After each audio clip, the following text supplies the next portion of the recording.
Same difference. All right, welcome into your WWE Raw review. Oh boy, here we go. This is the Raw review for September 1st, 2014, the Labor Day special where no one was going to have to work in the ring. So before we get to the review, guys and gals, head over to blitzsportsnetwork.com. What do you get on blitzsportsnetwork.com? There's already over 500 VIP videos. I've gone through some of the greatest wrestlers' careers. I'm still going to go through more. 30 years of WrestleMania article and VIP video where we went through every match in WrestleMania history. Mm-hmm. I've actually got some really cool stuff in store for this week that you're not going to want to miss. Q&A VIP videos where I answer questions from viewers. There's a lot of wrestling stuff on there, a ton. Like I said, over 500 wrestling. Let's just say there's videos that are longer than the amount of wrestling we got tonight. Oh yeah, a lot of them. And also sports coverage as well. So head over to the website. I think you'll like it. Constantly adding new stuff to it. I put something on there today that people are kind of popping for, but make sure to check that out. As you can see on the panel so far, we've got Adam, got Mad Genius, ProWrestlingTees.com/virtuososports to pick up your Mad Genius gear. Shoddy, new face, Chris. He's actually a professional wrestling announcer from Canada, and gave him a tryout on a VIP vid, the SmackDown review, and he's here to join us this week. He's a new member of the on-air team. And if you guys want a nickname for him, just call him Chris the Brain. And then Grits may be here in a little bit too. Wait, Chris, that match you sent me last year, wasn't it a Tyson Dukes match? Yes, it was. He was fighting Tiberius King for the Neo Wrestling Federation Championship. So for those of you who don't know, Tyson Dukes, a well-known indie wrestler from Canada.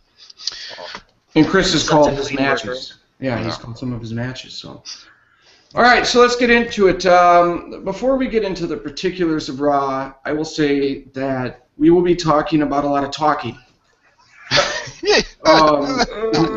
Were you not sports entertained tonight? My gosh, this was, oh man. Might as well review Big Brother. Yeah, actually we're due for another one of those on the site, but 2 minutes, 25 seconds, or 2 hours, sorry, botch, 2 hours, 25 minutes, and 39 seconds of talking, commercials, and network plugs. That's what you got tonight. You got 40 minutes and 21 seconds of actual on-TV wrestling, including the overrun, which is about par for the course. Well, what did we think of all the segments? We'll get into that. It starts out with the Chris Jericho highlight reel. It was billed as being a Chris Jericho highlight reel featuring Randy Orton. So Chris Jericho comes out, "Welcome to Raw is Jericho." Okay. This is the highlight reel here in Des Moines, Iowa.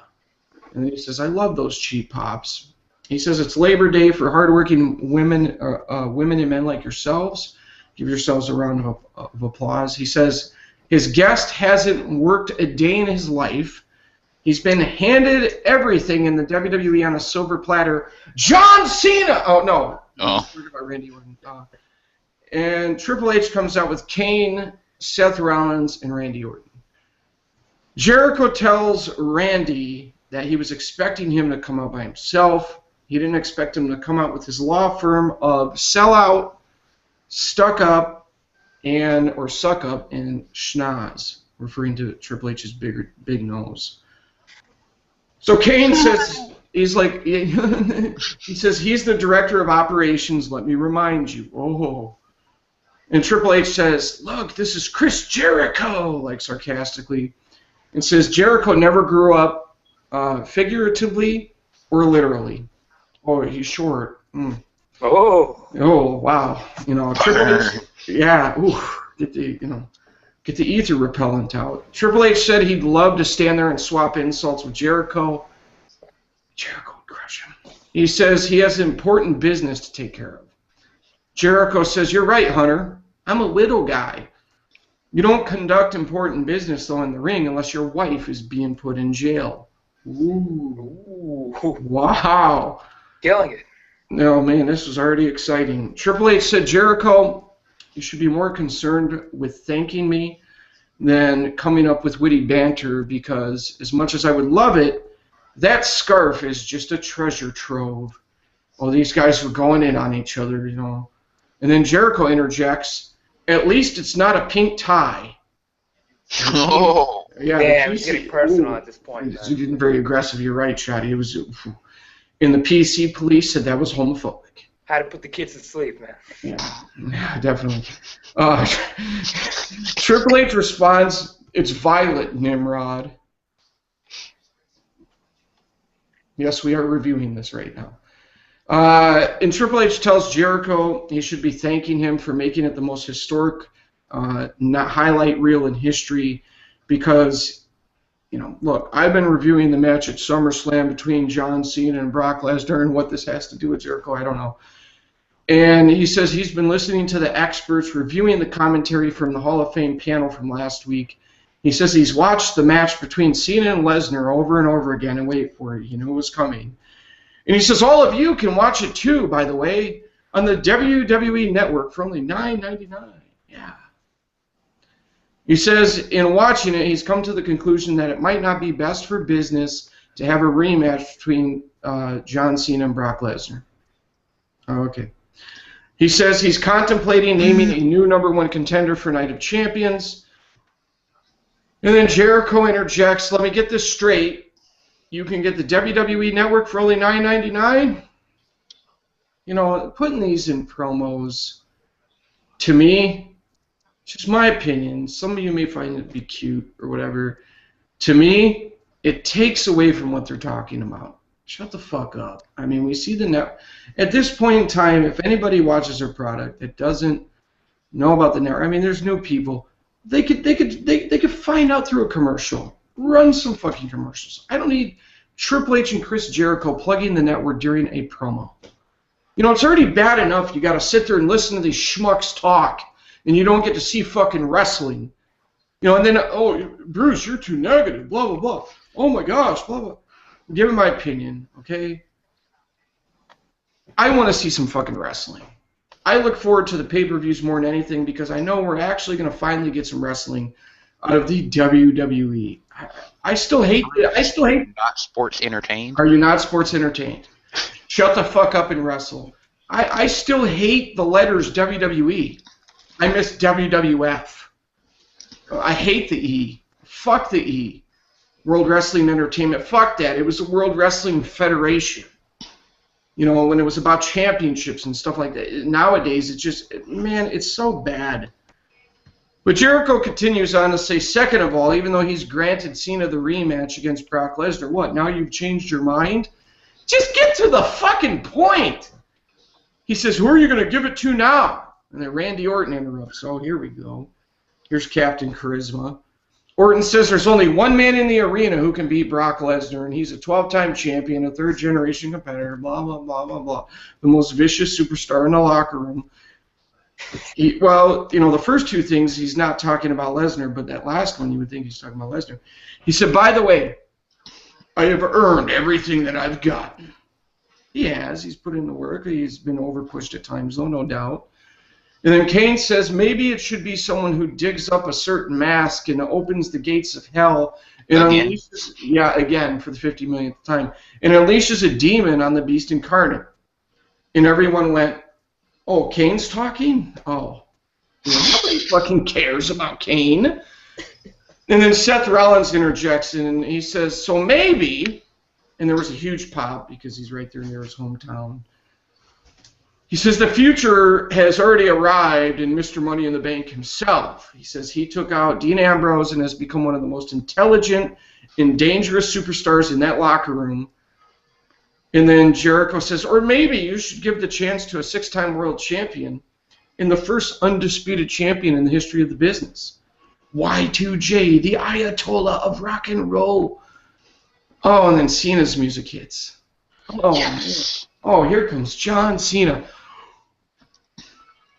John Cena comes running down to the ring.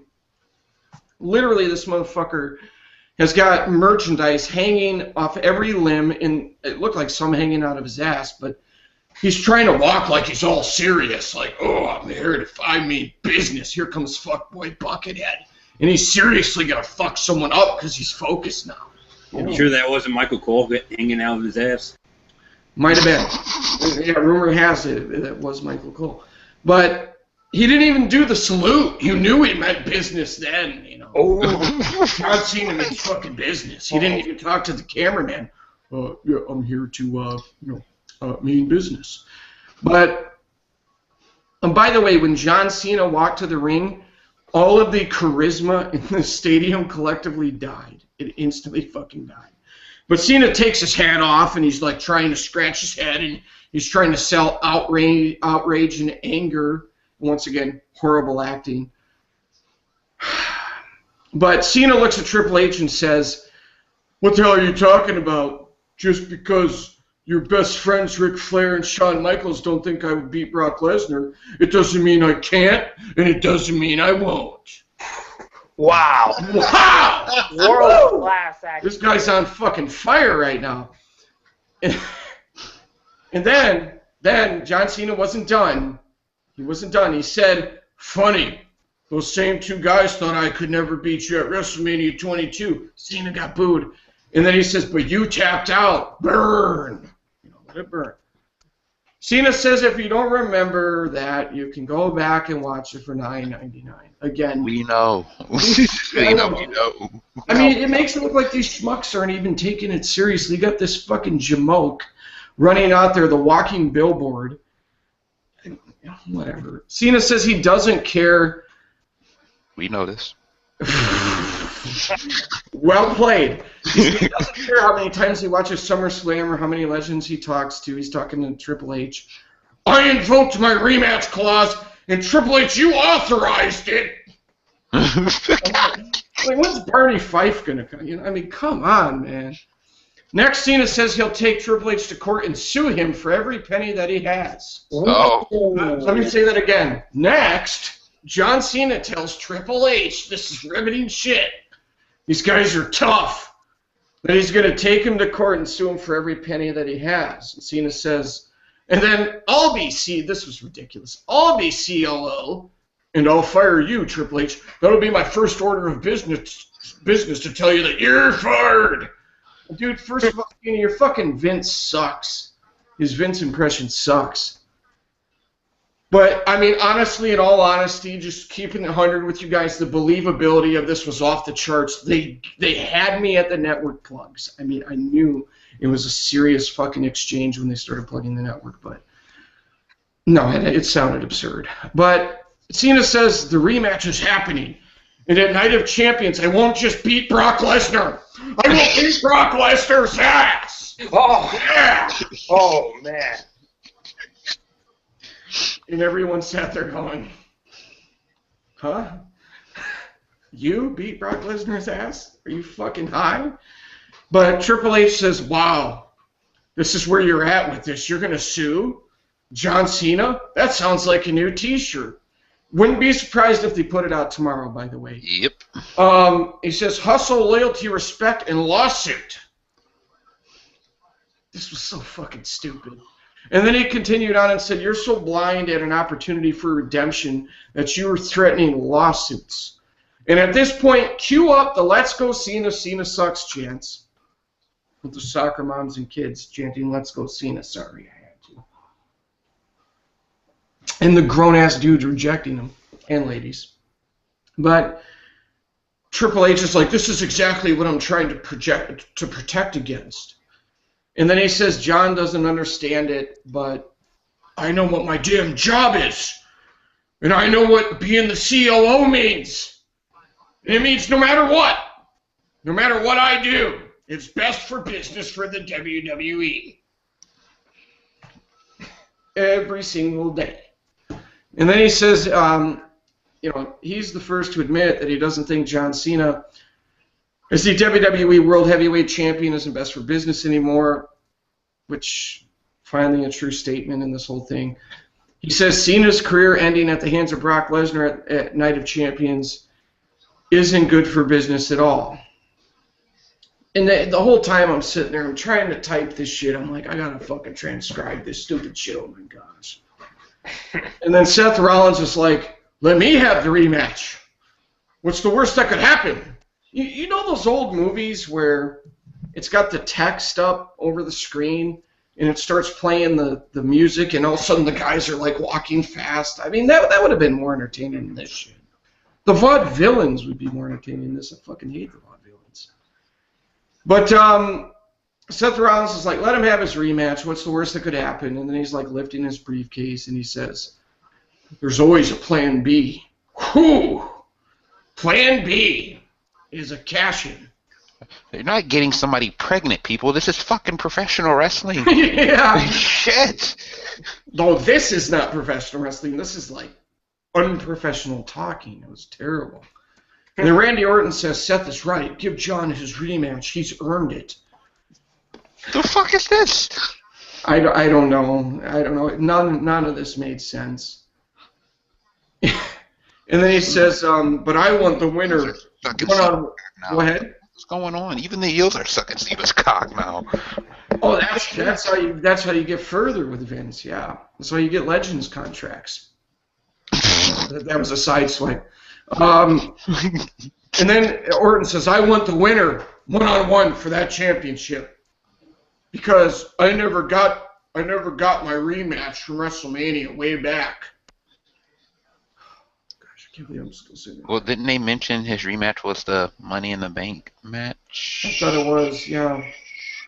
Okay, maybe I'm wrong. That could be. Well, you know, as far as they're concerned, we're all dummies and we can't remember anything. But Jericho says, let me interject because it's still the highlight reel. He was fishing for a pop that he didn't get. He said, Orton, you've had 4,000 title matches and succeeded a grand total of never. Huh? He says, the last big match that I remember you having, you got Superman punched and speared by Roman Reigns. And Orton says Roman Reigns beating him at SummerSlam means nothing. You got that fucking right. Orton won that match. Let's be real. Yeah, well, for the record, we're still sitting here analyzing talking. Okay? Yeah. And go ahead, Shotty. Roman Reigns. No, I'm saying Y2J, when he said Roman Reigns, he said it when it was an extra emphasis. He said, Roman Reigns. He said it like that. Yeah, There's no pop in the crowd. Yeah. Oh my gosh. Fuck, this is so stupid. And then he says Roman Reigns means nothing, and if he was right here, right now, I would drop that piece of crap right where he stands. Let's go, Orton. Yeah. He tells Jericho to proceed with caution because if you try to make a joke of me, you will not like the punchline. And then they stood there awkwardly for very witty. Yeah, that was. And Roman Reigns' music hits. Oh, here he comes! He's gonna punch someone. Don't you mean Nash Tista? Nash Tista. That's the nickname that Adam came up with for Roman Reigns in a SmackDown review. I'm sorry, my friends. I tried to hold out hope for Roman Reigns. Tried to keep an open mind. I'm done with that motherfucker. Who, Punch Flipsky? Yes, Punch Flipsky. Punch and then he flips his hair. It's Punch Flipsky. Samoan drop. Oh, it's a jumping clothesline. And oh, the hair. Drop kick on the apron. You know, and look out. You know, I understand some of you like Reigns, and that's fine. And I still would rather have them. Yeah, but they like how he looks. You know, it's a sexual. No, I ain't. It's a sexual. There is a certain way that he carries himself that I think is relatable to people. But then he starts talking. What? Are you saying people say they carry themselves like idiots? Well, I mean, he talks like an idiot at times, but most of the time. But look at him when he raises his hands in the corner. He looks like he's confused. Like at the end of the show, he did it like he had his hands wide open, and then all of a sudden he like closed them. Like that was supposed to be the big moment. Like he opened, closed. Nah, I love when he's cutting his promos and the guy's trying to be all emotional, like. Believe. And then he always ends it with the same thing. This dude looks like a fucking deer in the headlights. So anyway, he gets in the ring and we're gonna get treated to Roman Reigns promo, and he's like, "Here I am, Randy. Drop me." Just like I thought. All talk. Wow, the charisma of this. Awesome delivery, man. Woo! I mean, look out. And then Reigns looks at Kane and Ambrose and says, You two don't seem too happy to see me. Still mad when I busted up your eulogy for Dean Ambrose? And he's like, no, you're pretty pissed when I almost crushed your skull with that cinder block. Wow. And then Reigns says that's basically him reminding Rollins that they still have unfinished business. Yeah. Oh, nice of you to remember 3 months later. Yeah, exactly.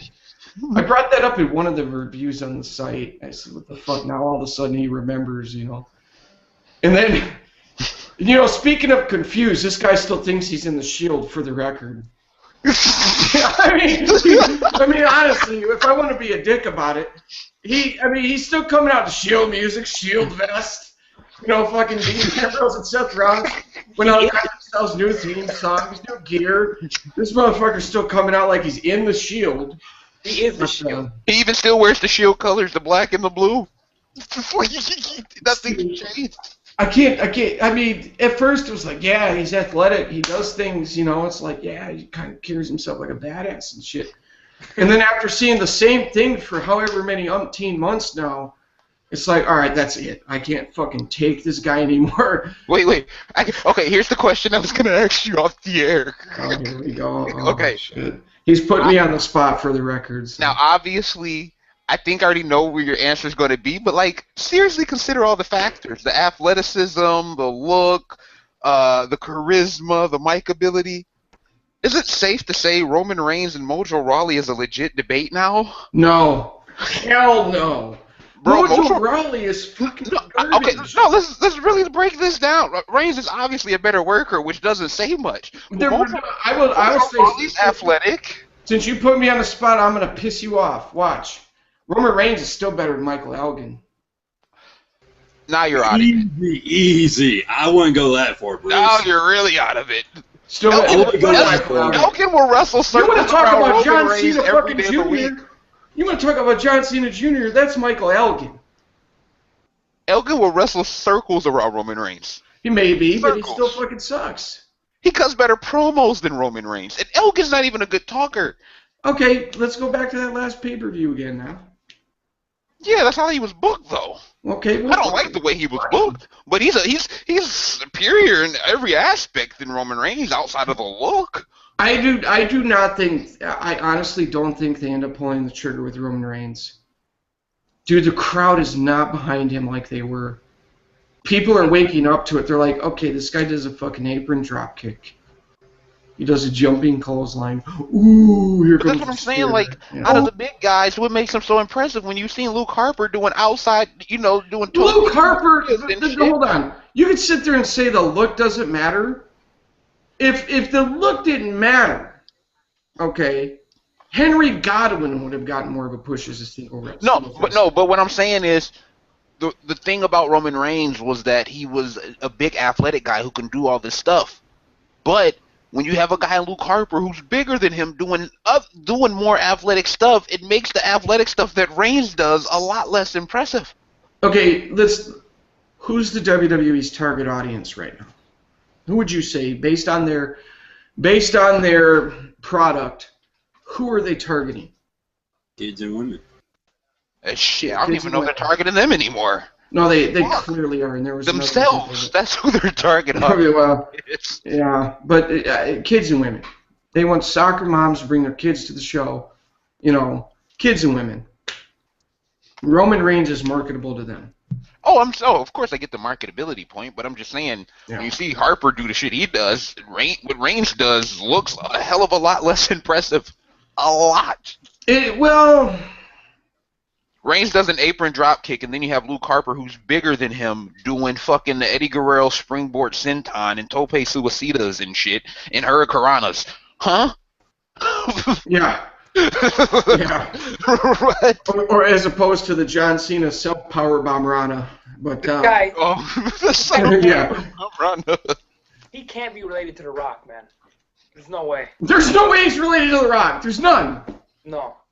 That's BS, man. I want a DNA test. Maury, we need you up in this bitch because there ain't no way this dude's related to Dwayne fucking Johnson. That's about as real as Kane and Undertaker, man.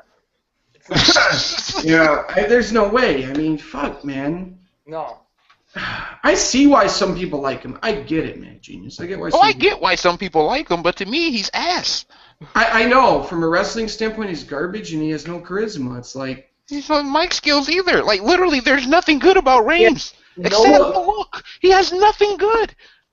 No, he does have some. Well, he's a good seller. I'll give him that. No, there are good. He's not complete ass, but he's missing two of the key elements that we look for in our favorite wrestlers, and that's wrestling. And then talking's always. Those are the two things that matter. Yeah. Can he wrestle? No, he can't. Can he talk? No, he can't. That's well, sorry, Roman Reigns fans. What do you want me to do? I held out hope. I can't do it no more. Fucking guy, wow. No, at least if he could talk better, come off more of a badass, I mean, it disappoints me the wrestling ability, but still. Shotty, don't you dare. Oh. If you're gonna walk the walk, you better talk the talk. Yeah. Believe that. Fucking something tells me you got pissed off that I'm here. You guys are pissed. Yeah. He always does that shit with his head. Like, you guys. Oh man. Roman Reigns, man. Tonight he's already working on his lines for next Monday. He started tonight, and they'll still suck. So fuck, man. Damn, you want the guy to be good. I want him to be good. It's not a thing of I want the dude to suck. I just want to shit on people. No, I want him to be good. But I don't. I held out hope the longest out of the panel. Yeah, you did. And you guys, even some of the viewers are giving me shit. And I'm like, no, I'm not saying he's good. I'm just trying to give him a chance. And I thought there was a pretty good match between him and Orton, but most of you made a great point. Orton. Orton fucking carried his ass. I mean... Oh. That's an understatement. But anyways,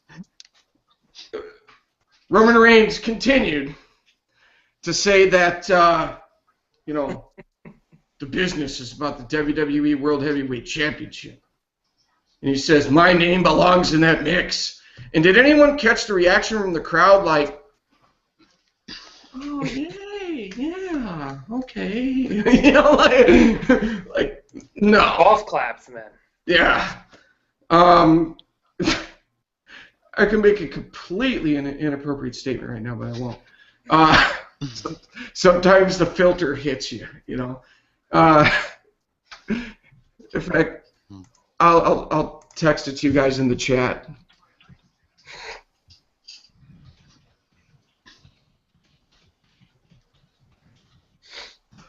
Here you go.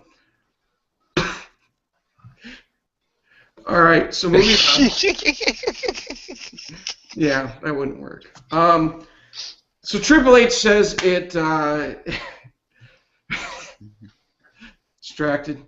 Triple H says it sounds like everyone in the ring feels like they're the guy. And I'm thinking, oh, they're going to add another wrestler to this match between Brock and Cena to protect Cena's character.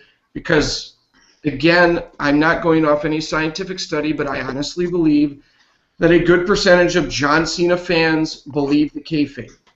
I mean, some of these comments on the internet that I've seen. Yep. Wow. They don't even realize that these wrestlers are acting. Believe it, they live it, bro. They believe that. Thank you, Roman. Thank you for the coherent thought. But so, anyways, Triple H says that You all think that you're the guy who can take on that challenge of Brock Cena. Huh? Brock Lesnar, you mean? He said Brock Cena. Unless he meant Brock and Cena, he said Brock Cena. And I'm like, this is really going good so far. And Night of Champions, he says, Cena, you think you've proved your resolve? You know, I want to just stop and say this Raw sucked. Peace. You know what I mean? But he says, I don't know if you believe in it yet. And the whole time Roman is standing there going, believe, you know. Really hard, believe. Yeah. And he said, I don't think even you, Cena, believe in it yet.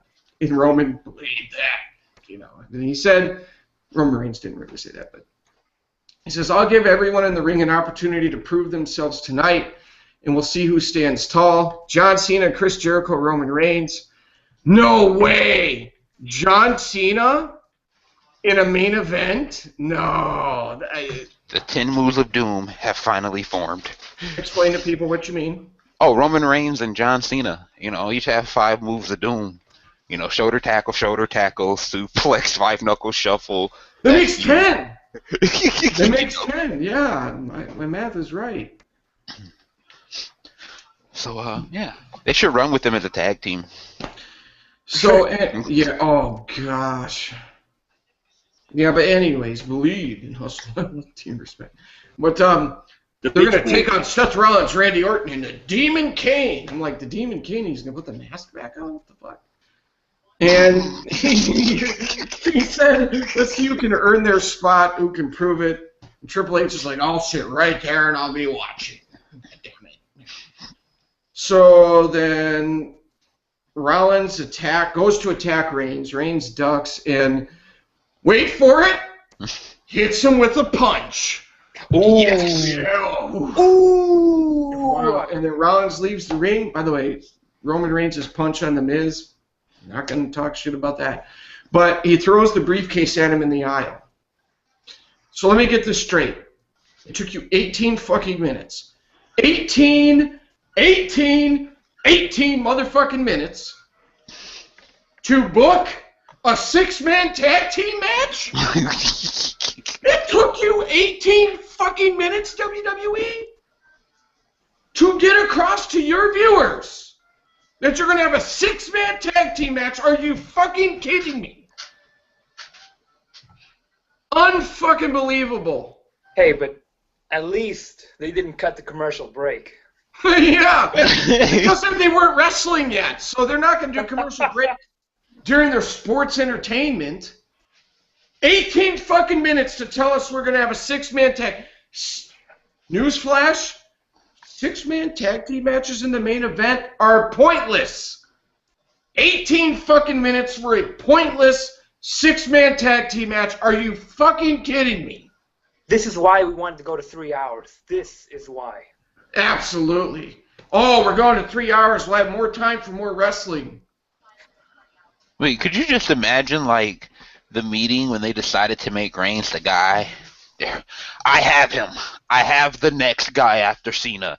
He has the look. And he has the look. Yeah, Look at his hair. he looks like a champion. Wait a minute. What? Okay, agreed. But what else? For the record, Mad Genius, if you want to share with them what Scott Hall's son was doing tonight. Oh, Scott Hall's son was Cody Hall. He was going in on Roman Reigns earlier, basically saying everything we've been saying about how it's punch, kick, hair flip, spear, and how Roman Reigns sucks, and how all you have to do is be a big buff guy with big arms to get a push in WWE. And long hair. Oh, yes, and long hair, of course. That's and cool tattoo, man. Yes, Yeah. cool tattoo. Forgot. Doesn't help. It doesn't hurt that he's related to The Rock.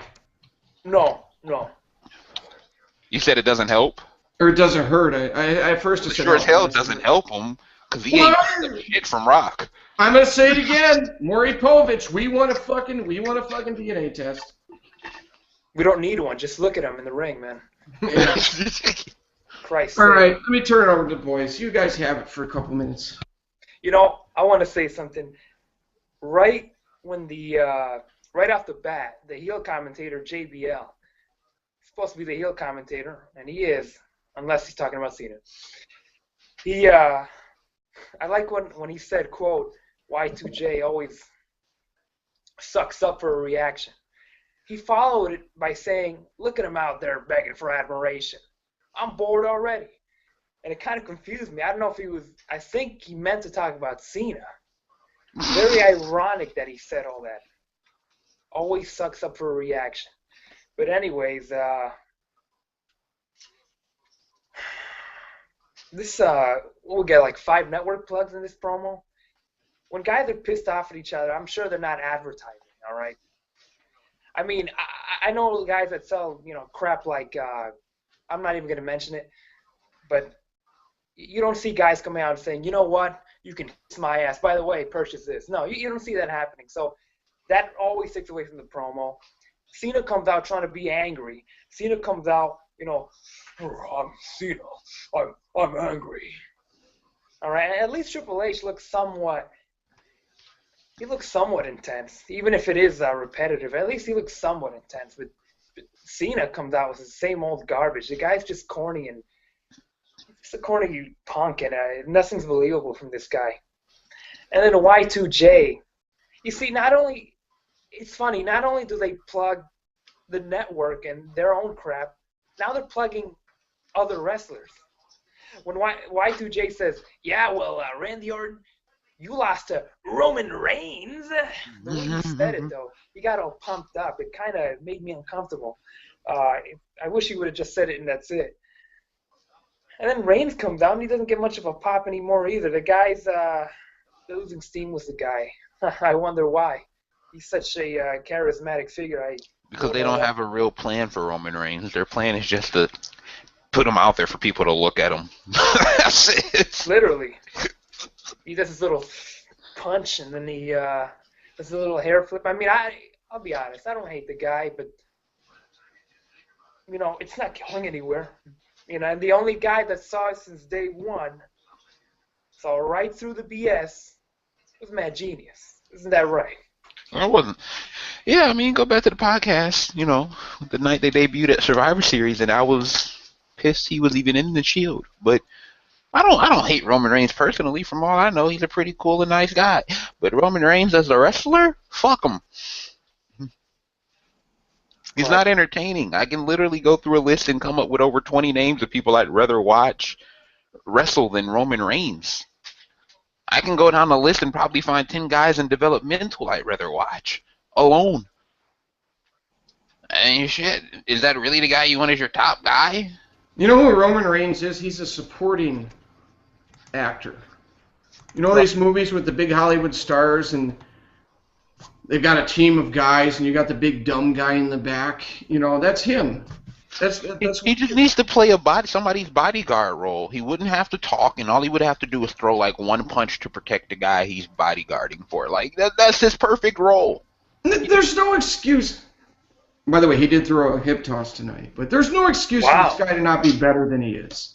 Charisma you can't teach, but in the ring, I mean, give us something different. Fuck, it's the same fucking match every week with this fucking guy. Some guys just don't just have it in the ring. Don't have him talk either. Just give it up, man. He can't talk. Let's just be real. I don't know what they don't see.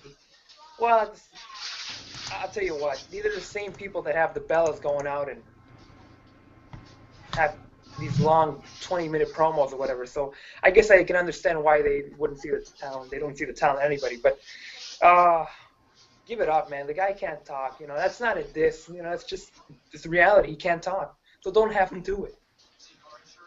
So, well, here's the thing. The WCW. WWE constantly likes to shit on WCW and whatever, and they're the sore winners and that whole thing. But here's the thing. Let's take an extreme example. I remember when Goldberg blasted onto the scene. I did this whole career article on Goldberg. did a VIP video going back through his whole career, and I remember every minute of it like it was yesterday because I remember he showed up on Nitro. Mike Tenay knew nothing about him, which Mike Tenay always knew, like, the background of every wrestler. I literally don't know anything about this guy. I'm like, that's weird. And you remember the epic matches with Hugh Morris and all, etc. They handed Goldberg a mic, and I believe the first time he got real time to cut a promo was on WCW Saturday Night. And he cut a promo, and it was like, wow, this dude comes out in the black boots, black tights, bald head, the goatee. He damn straight no Stone Cold Steve Austin on that mic. You could tell from day one this guy was not going to cut a good promo. He just didn't have the charisma. And WCW wisely said to themselves, we are not putting him on a microphone anymore after a short period of time. But, you know, WCW is so stupid, you know. No, the WWE continuing to put this guy on a microphone, it's fucking suicide for Roman Reigns as a character. When they recognized that this guy can't talk and he doesn't have charisma, they should have just cut their losses, take a page out of WCW's book, which they will never do because they're, again, the sore winners in that whole thing. But keep the microphones away from Roman Reigns. They did it with Sting, too. I mean, and Sting was one of their biggest stars at the time when they gave him the new gimmick, the Crow gimmick. And one of the reasons is because he wasn't a good talker. And with that gimmick, he wouldn't have to talk. And directly from Bischoff. Bischoff said that, yep. Yeah, and we're talking about Sting, who was at the time one of the biggest stars in wrestling when he changed gimmicks. So frustrating. They don't know how to book the guys they want to be pushed to the top. I mean, that's frustrating. But yeah, but I mean, here's the thing with Roman Reigns. Even when you hear him outside of character, he just doesn't have that natural charisma. Whereas Goldberg is actually a fairly good talker outside of wrestling. Right. So it's just Roman Reigns is just, it's like some guys can't translate it from real life to the ring. Roman Reigns just isn't a good talker in real life either. Again, I mean, you have to work to your strengths. You know, you can't force a guy to talk. You can't force a guy to be a charismatic speaker. So if he can't do it, then don't have him do it. Instead, it feels like they give him longer lines every week, which is comedic, but in an unintentional way. So I don't know. It's frustrating the way they're doing this, how they're going about this thing. They're really destroying the guy before he can even get there. Not to say that he's just fantastic talent, but you know, you gotta know how to use the guy, how to utilize him correctly, and they're not. Oh, this is the best question I've seen in months. Nice to know somebody still remembers this. Somebody asked me who's worse, Super Sting or Nash Tista. I don't know, man, because that Super Sting thing still bothers me. And you was pissed during that pay-per-view. Bro, Sting beat up like 8 people in a no DQ setting. Like, how the hell do you do that? Yeah. He was Scorpion death dropping motherfuckers left and right. Kid, he's like 48 years old. and he said to himself after it was over, well, damn, now I know what it's like to be the shit factor of professional wrestling. Chris, let's find out your thoughts in the beginning of the show here. Well, there we go. Mic on? Just making sure. Yeah, you're good. Okay, cool. To be honest, hate to say this to all the fans, but this was the only part of Raw I saw because I was on my way home from work and I caught this and I was like, this friggin' sucks. Like, what the hell is this crap that we're watching? Like, I remember a time when, like, even SmackDown, they started off with a match. Like, sure, we had a sweet video promo to start off, but then we had like a match, but then it made the 6-man tag. It was a match that built into the 6-man tag, not this, yeah, we're going to sit here, plug the network. We're going to have John Cena come out here, threaten a lawsuit. Well, I want to sue John Cena for him robbing me of entertainment. Can we do that? I'm sure we can get a class action lawsuit going against that plug. I hate that guy. They ruined Raw right off the bat. Like, that's all I could say. Like, I wish I had more to say, but I didn't watch the rest of the program, so I'm probably going to be pretty short tonight.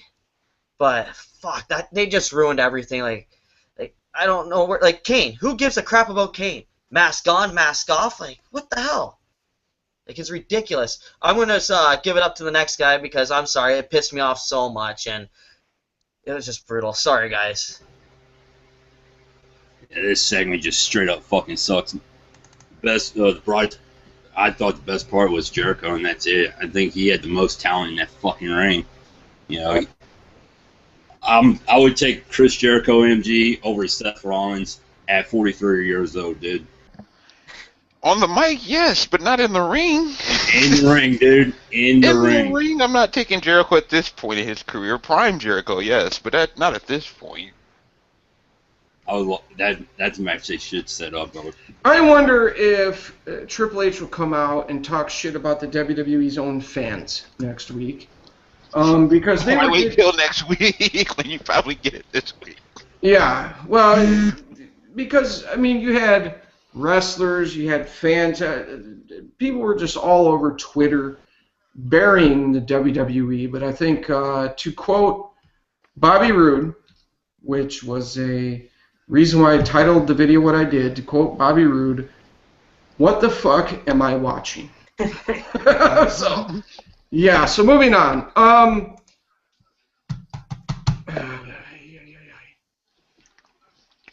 So next we get The Miz. Shouldn't I just, that right there, isn't that grounds to just skip talking about the next segment? I wish, but The Miz and Cesaro against Dolph Ziggler and Sheamus, with Damian Sandow as Miz's stunt double outside the ring and some assistant doing his makeup. I don't know. Here's my fucking thing about this match. Obviously, there's some of you that like The Miz. Inherently, there are always going to be people who like what you don't, especially with something subjective like wrestling. I don't fucking like The Miz. I think The Miz is garbage. He's fucking garbage in my book. But Cesaro, Ziggler, Sheamus, Sandow, I mean, these guys are all talented as fuck in my book. With three of them being in the ring, I know some people don't like Sheamus, but I think the motherfucker can go in that ring.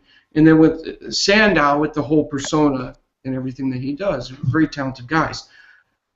At the very least, there's salient value with each one of those guys. The fucking focus of this match was who? The Miz was the focus of the fucking match, defending his face, sitting in a fucking chair getting primped by some assistant, okay? You had cutaways of Damian Sandow's reactions to The Miz. It was just, that's the thing that annoys me about the WWE almost as much as John Cena, but it still ties into being one and the same, okay? When you look at the more talented wrestlers that they have, the more talented wrestlers, they take a back seat to the less talented wrestlers who are company bitch boys, right? I mean, this company could tell Miz, we need you to jump off a bridge and face first into concrete from 40 feet for charity. He would do it. You know, I'll give the Miz a lot of credit for that. Like, behind the scenes, he does what the WWE needs him to do. John Cena will do what the WWE needs him to do behind the scenes and all that bullshit, you know. That doesn't fucking mean that the people who tune into your show who want to see wrestling want to see these schmucks being fucking highlighted over other wrestlers who are way better. And this right here, if you actually look at this segment, this is a microcosm of what the WWE represents. It's fucking ass backwards. And, you know, a lot of us have been seeing this for years. I remember back in 2006 on one of my old channels uploading a video. Now, didn't have the audience I do now, but uploading a video going in on Triple H and John Cena. Back then, with the same complaint. But, anyways, in the match, Ziggler, Cesaro, and Sheamus did their thing. I was just absolutely fucking annoyed at, first of all, the fucking commercial break during the match. I'm so sick. I mean, they can stand out there literally and do an 18-minute segment to start the show, no commercials, to talk with each other, which leads to a pointless six-man tag team match. But they got to keep throwing these commercials into the matches, and we all know why, right? You know why out there. We know why. It's so they're trying to get people like us who are watching this for wrestling to download their stupid fucking app. That's why they're doing the commercials during the matches. Because you may miss something. Yeah, we're really going to miss something. But the focus of the match being on The Miz irritated me as well. Just the entire setting in general felt like something I couldn't take seriously. The finish to the match was Miz getting tagged in. Sheamus delivers the hot tag to Ziggler. Ziggler came in like a fucking ball of fire. You know, some nice clotheslines. He did that stupid splash he does in the corner that he's got to get rid of. That looks like shit. So sick of, he looks off balance and shit. It doesn't look painful. It just looks like Ziggler's about to fall out of the ring. You know, but he did a nice neck breaker, a sunset flip counter into a 2 count. Ziggler did his elevated DDT. Cesaro breaks up the count. Sheamus takes Cesaro over the top rope, so it's Ziggler and Miz left in the ring. Oh boy. Here we go. Ziggler goes for the famouser. Miz bails from the ring. Damian Sandow takes off this blazer he has on in his pants to reveal his Miz trunks, and he goes, action! And like jumps in the ring like he's some real fucking stunt double. That asshole is so fucking funny. I'm sorry. Sandow's funny, dude. He's you can talk about charisma. That guy has it. So the referee stops him. Ziggler hits the zigzag on Sandow, so he's distracted, and Miz sneaks up from behind to hit the skull-crushing finale, which is such a weak fucking finisher, but he hits the skull-crushing finale for the finish. Kudos to Cesaro, Sheamus, and Ziggler, and even Sandow for making me laugh a little bit, for providing some fucking entertainment. But fuck the Miz. Fuck the Miz. He's fucking garbage. You know, they got him in these movies and shit. And I'll say this, away from, you know, playing the role of his character on TV, Mad Genius, I can speak for you and myself. We both have seen, like, stuff he's done outside of WWE and stuff like that. Seems like he's actually kind of a cool guy. Who? The Miz. Yeah. Yeah. But for whatever reason, that doesn't translate to playing the role of his fucking character, and I can't stand the fuck. You know what it is? Cena ceiling. He hit the Cena ceiling. And he did. He used to be a pretty good talker. In the ring, he was never great, but he was better than he is now. He dropped that belt to Cena, and it was all downhill. It was all downhill. Yeah. He didn't even, I mean, he won the belt because of The Rock. You know, that was the storyline. He won because of The Rock, but remember when he did that Rock impression, though? Yeah. That was Miz's career highlight, in my opinion, period. He used to be a fairly, like, I wouldn't call, he was like average worker at best, but I mean, he was a way better talker back then. It's gotten to the point where he's gotten so bad that even a number of months back, his dad's reaction to him getting his ass handed to him by Randy Orton, his dad's reaction was, I mean, like literally his dad no-sold it, you know. That's what made his dad a legend with some of us, you know. Yeah, I think they really missed the boat on the Miz face turn. I think the Miz could have been a really good face, but they just ruined it with the way they did it. You know who he is? He's a homeless man's version of, and don't mean to be disparaging, I'm sick and tired of hedging when I say, he's a homeless man's version of, and I almost said virgin, a homeless man's version of Ken Anderson. That's what he is. He gets in the ring, neither one of the guys are all that great in the ring, but Ken Anderson, way better than Miz, but both very similar if you compare them. They can talk. Anderson's, you know, a good talker. Miz can be a good talker, but then they get in the ring and wrestle, and it's like, it's going to be over.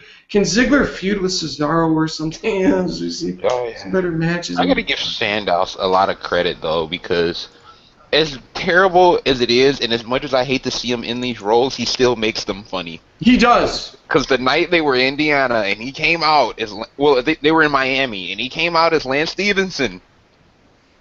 That was one of the funniest things I've ever seen Sandow do. That was actually really good. That was gold, and then somebody sent me a picture of him in that jersey on the cover of 2K. Oh my gosh, yeah, that's right. Yeah, but it's still But sad to hold see. on, Shady, real quick. Remember when he came out as LeBron, though? And he Yes. walked out, and of course, Michael Jordan, the greatest player of all time. What? You know? Fucking... he comes out in the LeBron jersey right after LeBron ditches the Heat, and he says to the Miami fans, "What, were you expecting Michael Jordan?" I'm sorry, that was He's making it work, even though it sucks he's in this spot. Dude, he actually did kind of make that ridiculous, what the fuck, Magneto? Yes. He kind of make Magneto kind of funny, even though it was just so stupid. But I fear that one day he's going to come out in a Kermit the Frog suit or something. They just really do not get it. Dude, Bruce, We're not too far off, yeah. I can see it now. With the night that they're going to debut Sting, they're going to have Sandow come out as a fake Sting. Fake Sting, yes! I could see Dude. it. Where's I could Billy see at? Who was it? Was it Ken Anderson in TNA? I think it was Ken Anderson Yep. who came out with the blonde hair and Sting face paint, and he actually looked like him. Yep. Like old school Sting. The only thing it was missing was the tail. Yeah. Yep. Oh my god, that would be hilarious The though. fake Sting. Fuck. Oh, if he came out as fake Sting, that would make it. I know one guy who would pop. Billy.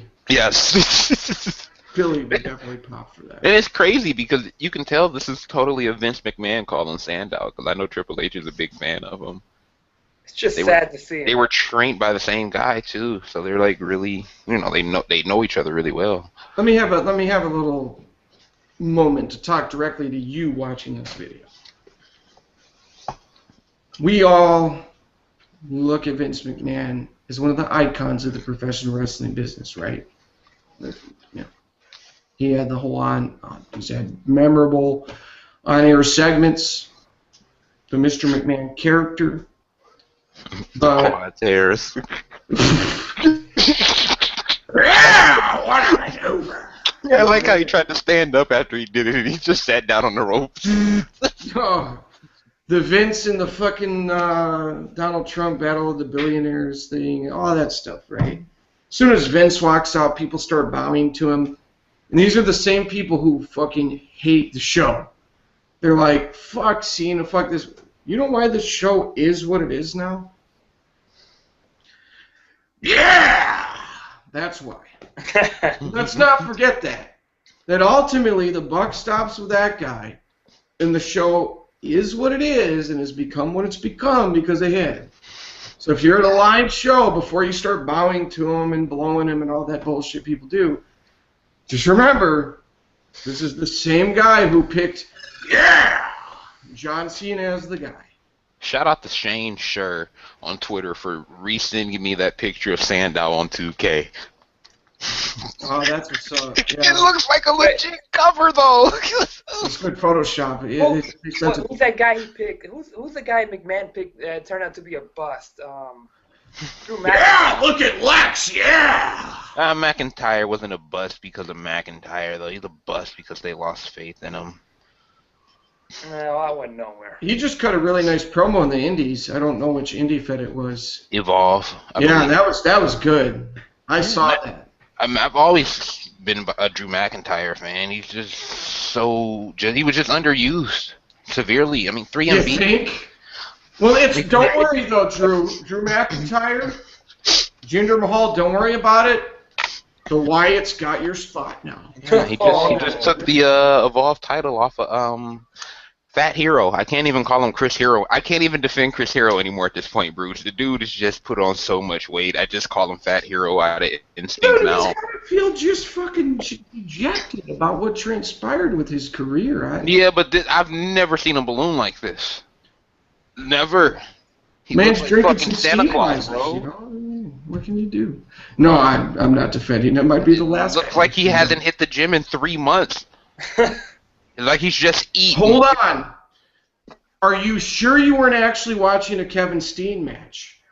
Bro, Kevin Steen is in better shape than him right now. And, I'm bro, always you're gonna- talking to the Chris Hero fan, and I've always defended him, and I can't. By the way, for Bad, the dude. record, I always troll Mad Genius about Kevin Steen because he loves Kevin Steen. He's And like I one of keep my tr- top 10 favorites of all time, so I Yeah. somebody. And I know that this guy's going to end up getting fucking shafted. He's going to be the Hamburglar, or he's going to be Kevin, the mall security guard or something. They're going to give him some fucking dumb gimmick. That's the video you guys want to see that I'm on. Oh yeah. Oh, by the way, cheap plug. It'll be on the site because it'll be NXT review, which we do on the site. But Yeah. they're gonna give him some dumb gimmick, dude. You know. I don't think so. I have a theory. Of Dude, what they're gonna give do. him Bastion Booger number 2. I don't think I have a legit theory of what they're gonna do. Shockmaster. No, tag team with the debit. I think they're gonna put those two in a tag team. You gotta pander to the certain demographic. Yeah. Well, I mean they could, but I think before you know it, the guy will be a pizza delivery driver or something. You know. Oh, I'll be pissed too. You guys don't know Rage. You guys don't know Rage yet. He's gonna walk into Vince's office and Vince is gonna be like, he doesn't lift weights, yeah. Pizza delivery. He's gonna deliver the pizza, yeah. And I'm like, wait a minute, what? Shut up, He's gonna deliver the pizza. bitch. It's coming, dude. It's fucking. Just wait, MG. Is Vince running this company? So again, just remember that with Vince before I we might all- actually march down to the fucking headquarters in Connecticut. Oh, you'll have to get past. Yeah, John Cena. Hopefully Cena tries to stop me so I can punch him in the face. Oh, I would never attack Cena. As much as I hate him, come on. I man. wouldn't do it unprovoked. If he stepped to my face, he's tested me. And Oh, I'm okay, not well, gonna that's let no different. You're bitch-made protecting dude yourself. test me like that. Yeah, you're protecting yourself. Fucking jack his jaw. Yeah. But all right, let's just move on. How's that sound? We spent enough time on this segment. Oh, for the record, there was 4 minutes and 29 seconds of wrestling. I remember we were getting pretty damn close to the half-hour mark already, but 4 minutes and 29 seconds of wrestling before the commercial break, 3:18 after the commercial break. So a grand total of 7 minutes and 47 seconds of wrestling to this point of the show. On Wait, TV. did I see somebody saying a 6-man tag team lumber dicks match in the comments? Well, you know what, Lumber dicks Michael Cole? Hey, John, I'm going to be the special referee for this one. Oh my god, a 6-man lumber dicks? I What? could be an official rosebud. Yeah. Michael Sam would be the special guest referee. No comment. DC Police at Virtual Sports on Twitter. All right. Yeah, please. All I'm saying is nobody would care about him. You know. Well, for the record, I think even he admits that he didn't make the team because he just wasn't good enough. Yeah, it's funny how they're. I'll talk about it later. I was just gonna say it's funny how they're inviting him. It's not like he got anything better to do. He got cut from the team. It's not like he made the team. He got cut from the team after preseason. It's not like he even made the roster. Okay, hold on. Time out. He got, real quick, Bruce, he got cut from the worst team in the NFL this year. They're going He didn't even make the 0-16. practice squad. And I'm Okay, hold supposed on, to time about out. him being on Raw? Time out. Even Tebow played a playoff game. Yes. Wow. Johnny Manziel lasted longer than that's it. Okay, but anyway, here's the thing. Let's be honest here.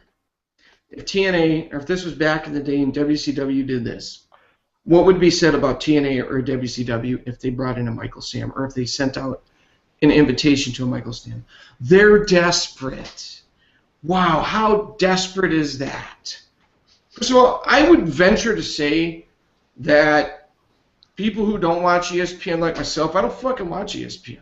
You know, you guys know, sports fans know that I literally watch every NFL game. You may say, how the fuck can you do that? NFL Rewind. You want to talk about a network worth plugging? NFL fucking Rewind. And then you click on any game, and what I do is on Monday and Tuesday I go through every game, and I click on condensed version. It cuts out all of the between the plays, all of the commercials. It takes from 32 to 40 minutes on average, like about 35 minutes on average to watch a full fucking game. In 2 days, I'm through every one of them. Mm-hmm. But I would venture to say that most real football fans could give a flying fuck about Michael Sam. Not because homophobic or anything like that, because this dude ain't going to amount to shit as an NFL player. Yep. And it's this feel the same fucking way about that Johnny Manziel and all the hype he gets. Yeah. Garbage. Like, literally, nobody cared about Michael Sam until after he came out, which tells you how much people cared about his football skills. When Manti Te'o, wait, what? Michael Sam. Nobody was talking about Michael Sam and his football skills before he came out the closet. Absolutely not. Buddy, that went over his head. I'll explain it to him later. Oh my God. Okay, so anyway. Zing. All right, so anyhow. Next, we got a riveting segment. Oh my gosh, Nikki Bella and Brie Bella are in a feud, and they are twin sisters. Let me tell you. Believe that. I just had a brilliant idea. Oh no, that usually means something. The gross factor of professional wrestling is about to come out here, but so basically, it was a replay of that boring shit from last week that I could give a fucking shit about. But wouldn't you know it, Brie fucked Nikki's prom date, according to Nikki. Whoa! Oh my God! Wow! You know, and I could give ECW. Yeah, well, yeah. This is awesome. This is no. I could give a fuck about who they fuck. How's that sound? Fuck this shit. Should throw that in there too. But Drama, man. if you like the Bella feud out there, and I had one guy last week who's like, I don't understand why this dude's always crapping on the Bellas. And Because they suck. well, he said that he thinks Literally they're and hot. figuratively. He says he thinks they're hot. They're hot. Man, Genius. Okay. Can we think of Shotty, Chris, Adam? Can we think of different resources of which you could go to for hot women? Yeah, Hotster TV. Okay, there's one. MG, give us one. Outside the house. Okay, Chris. Shit, the bar. Oh yeah, like MG said. Yes. Adam. The nearest corner. Adam just admitted to paying for it. So no, I'm kidding, Adam. I'm kidding. Yeah, I think there's other avenues that you can go to. Maxim, Playboy, all that shit. So no, our window shopping, or in Chris's case, not window shopping. In Adam's case, hooker shopping is not contingent upon a. I'm sorry, Adam, I couldn't help it. You're my boy, but I had to. But dude's in the street corner. What the fuck? But so anyway. They fucking suck as actresses. They can't wrestle, so why should I give a flying shit about the Bellas? I mean, honestly. And sure enough, guess what, guys? Hey, MG, what night does Total Divas air? I don't know. Who cares? I think it's Sunday. I don't know. Whatever night Total Divas air, we're all going to be sitting there watching Total Divas, man. I can't wait. It's going to be fucking awesome. The premiere is coming up this week. Whew. Useless, cheap women's wrestling combined with terrible acting in a scripted reality TV show. I can barely fucking contain my excitement. I mean, oh my gosh. I need it. Watch. I can't wait to watch Total Divas. Right, Carolina Calvin? I can't wait to watch. Oh, Calvin dropped in. Oh man. Calvin, what would you rather watch? Be honest with me now. I heard you say Pornhub. You go to Pornhub. Might get some better acting too. Like, honestly, if I want to watch hot chicks fight, I'll just watch Ronda Rousey versus Misha Tate again. Oh, that was. Let's just be real about it. That was strangely Look, ironic. If we want to get real about it, if you want to see hot chicks wrestle, you go to the strip club, you watch some gel wrestling. Good man. This is true. This is true. I love Canada. The best of both worlds, Jello and women. I mean, come on. Like I said, if you want to see hot chicks, there's more than one place to get them. Hustler TV, you got the Playboy channel, you got Cinemax. you got the Spice channel. You have a lot, you have a lot of outlets. You There's don't need also to be the watching. internet. Don't forget Fox TV. I want to make sure we Fox talk about- News, right? I want everybody to know because I'm sick of guys saying, "Well, she's hot." Okay, well, so is these other girls too. Yeah, well, Stop with crap. there was a point in time where the WWE would identify female wrestlers against bra and panties match wrestlers, I mean, but they We don't get that anymore. no. But anyhow, Calvin, what would you be more entertained by? The Real Housewives of Atlanta or Total Divas? I'll be honest, Calvin. Oh, God, how you can get me to even pick one of them? I would rather watch the paint on the wall dry. I would think the Real Housewives of Atlanta would be more entertaining because I of would the- rather watch that instead of that bullshit Yeah. that was put in front of me today. Yeah, because wow, that one I've seen about 35 minutes of an episode of that. I'd rather watch basketball hoes. I mean, basketball wives. Oh, Basketball Wives, where none of them are married. I just got in the habit of calling them basketball hoes, I guess. But I mean, shit. Who fuck? I mean, they clearly don't think we're gonna watch that. Guys like us, clearly. There's no way. But anyway, you can get that on the WWE Network for $9.99. So anyway, we get a match, There's a match? an alleged match, between Ava Marie, Rosa Mendez. Oh shit! I mean, they're really busting out the wrestling now. Oh, And Cameron against Layla, Naomi, and Summer Rae. Oh fuck! Total Divas, huh? I would go ahead and say. Sounds like more like an episode of the Avengers with the fucking Green Goblin in this shit. Shit. It was totally shit. Total crap. 1 minute and 3 seconds of total trash. Waste of time. Who gives a fuck what happened? It ended in a no fucking contest. Who fucking cares? I mean, dude, Layla was in there like trying to do moves. Botches everywhere. They botched jumping each other at the end of the match. I mean, the whole thing looked like shit. And then you can see these same women on Total Divas. Wait, how do you botch How long was the jumping match? somebody when all How you have long to was- do is like go crazy on them? Throw punches. Yeah, they look terrible. They look Can you terrible. give me the timer on the match? 1 minute and 3 seconds. I blinked and it was over. He blinked and it was over. Yeah. For Christ's sake, man. Mike Tyson matches lasted longer than that in the fucking. That match lasted longer than MG in bed with Dixie Carter. No comment. Hey man, sometimes you just can't control yourself. All right. Hey, but at least when you're in bed with Dixie Carter, the servant's going to be bringing you some strawberries and some sweet champagne when you're done. I like this guy. With her daddy's money, but yeah. Doesn't matter to me. Hey, money's still money. But Oh, I'm MG, sorry. that's just I'm what sorry. round 2 is I meant for. to So. say Nicole Bass instead of Dixie Carter. Oh But boy. this match right here, this is pretty much what the Divas division has become. A joke and then afterthought.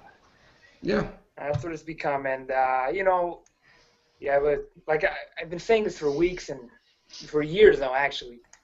Now you got a 3-hour show. So now you have time to put these girls out there, these ladies out there, and you don't use it. Instead, you use it on the Bella Twins and all this BS.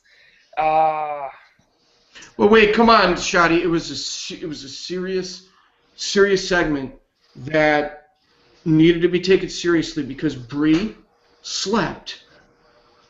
What? She Wow. slept Wow. In with that case, she. you know what? In that What case, the- John Cena's right. I don't get Up. Forget all the news in the world. This is serious.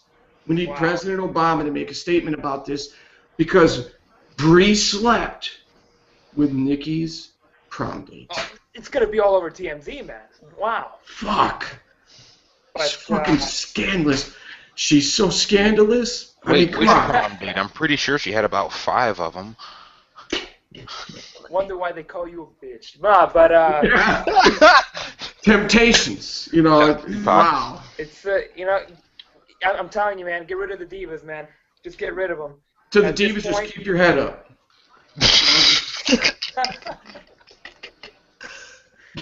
Get rid of them, man. Unless we get any sort of, lesbian kisses or weekly exposés, I don't want to see them at this point. It's over. You know what this segment was? It was Ambitions of a Rider. So we're going to move on.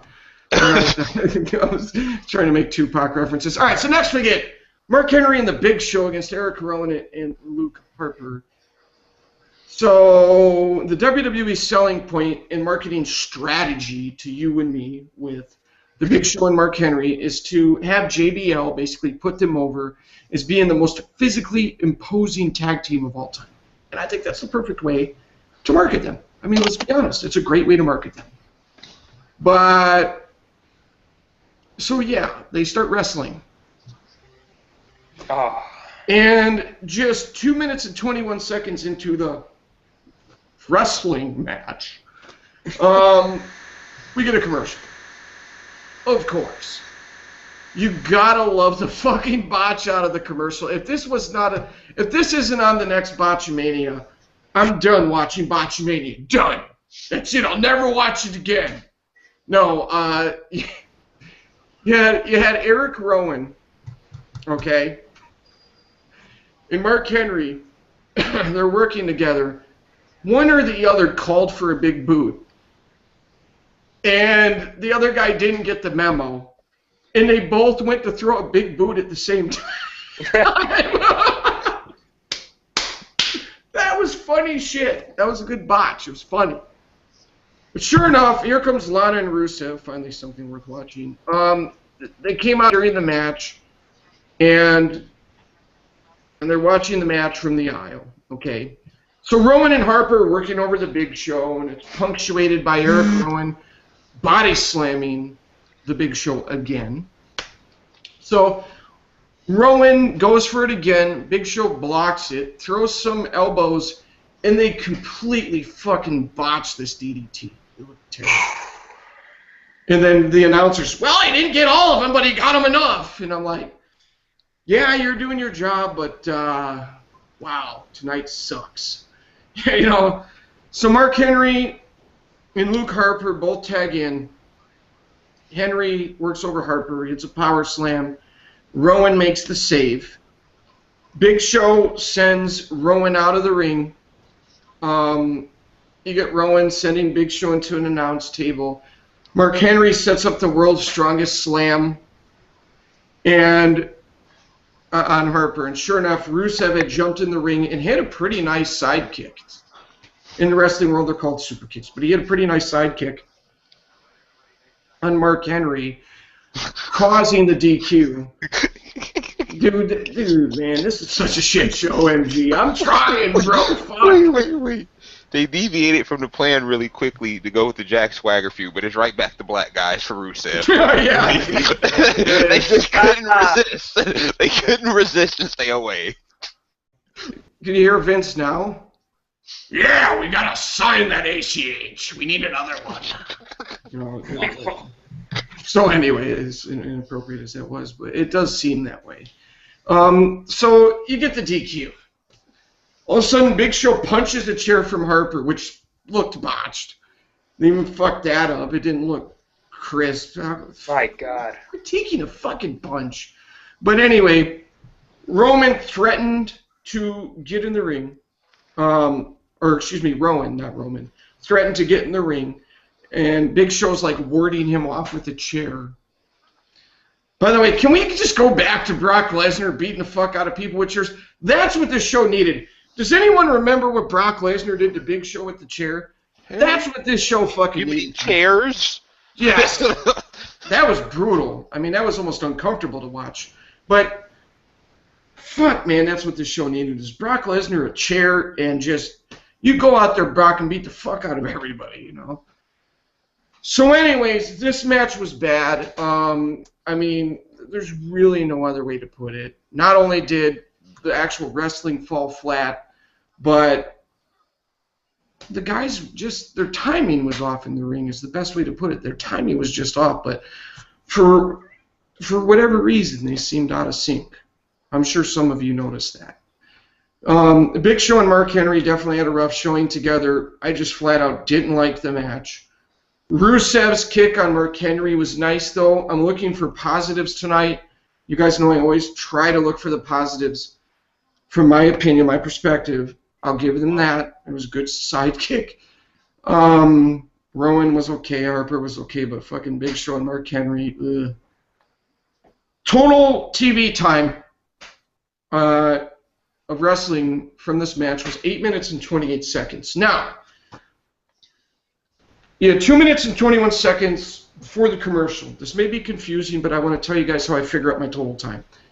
Then you had the commercial. 1 minute and 44 seconds after the commercial, it was the top of the hour. So that's where I cut off my time, and we had 12 minutes and 55 seconds of actual on-TV wrestling in the first hour. The rest was fucking commercials, talking, and more talking. And plugs. So there's just no excuse for a fucking wrestling show. It's 3 hours long. I mean, okay, the first hour, get the talking out of the way. Now let's get to some wrestling. And I want to read you a tweet from Tommy Dreamer. Let me find it here. Someone sent it to me earlier. Let me go to his Twitter. Because this is honestly how I feel, for the most part.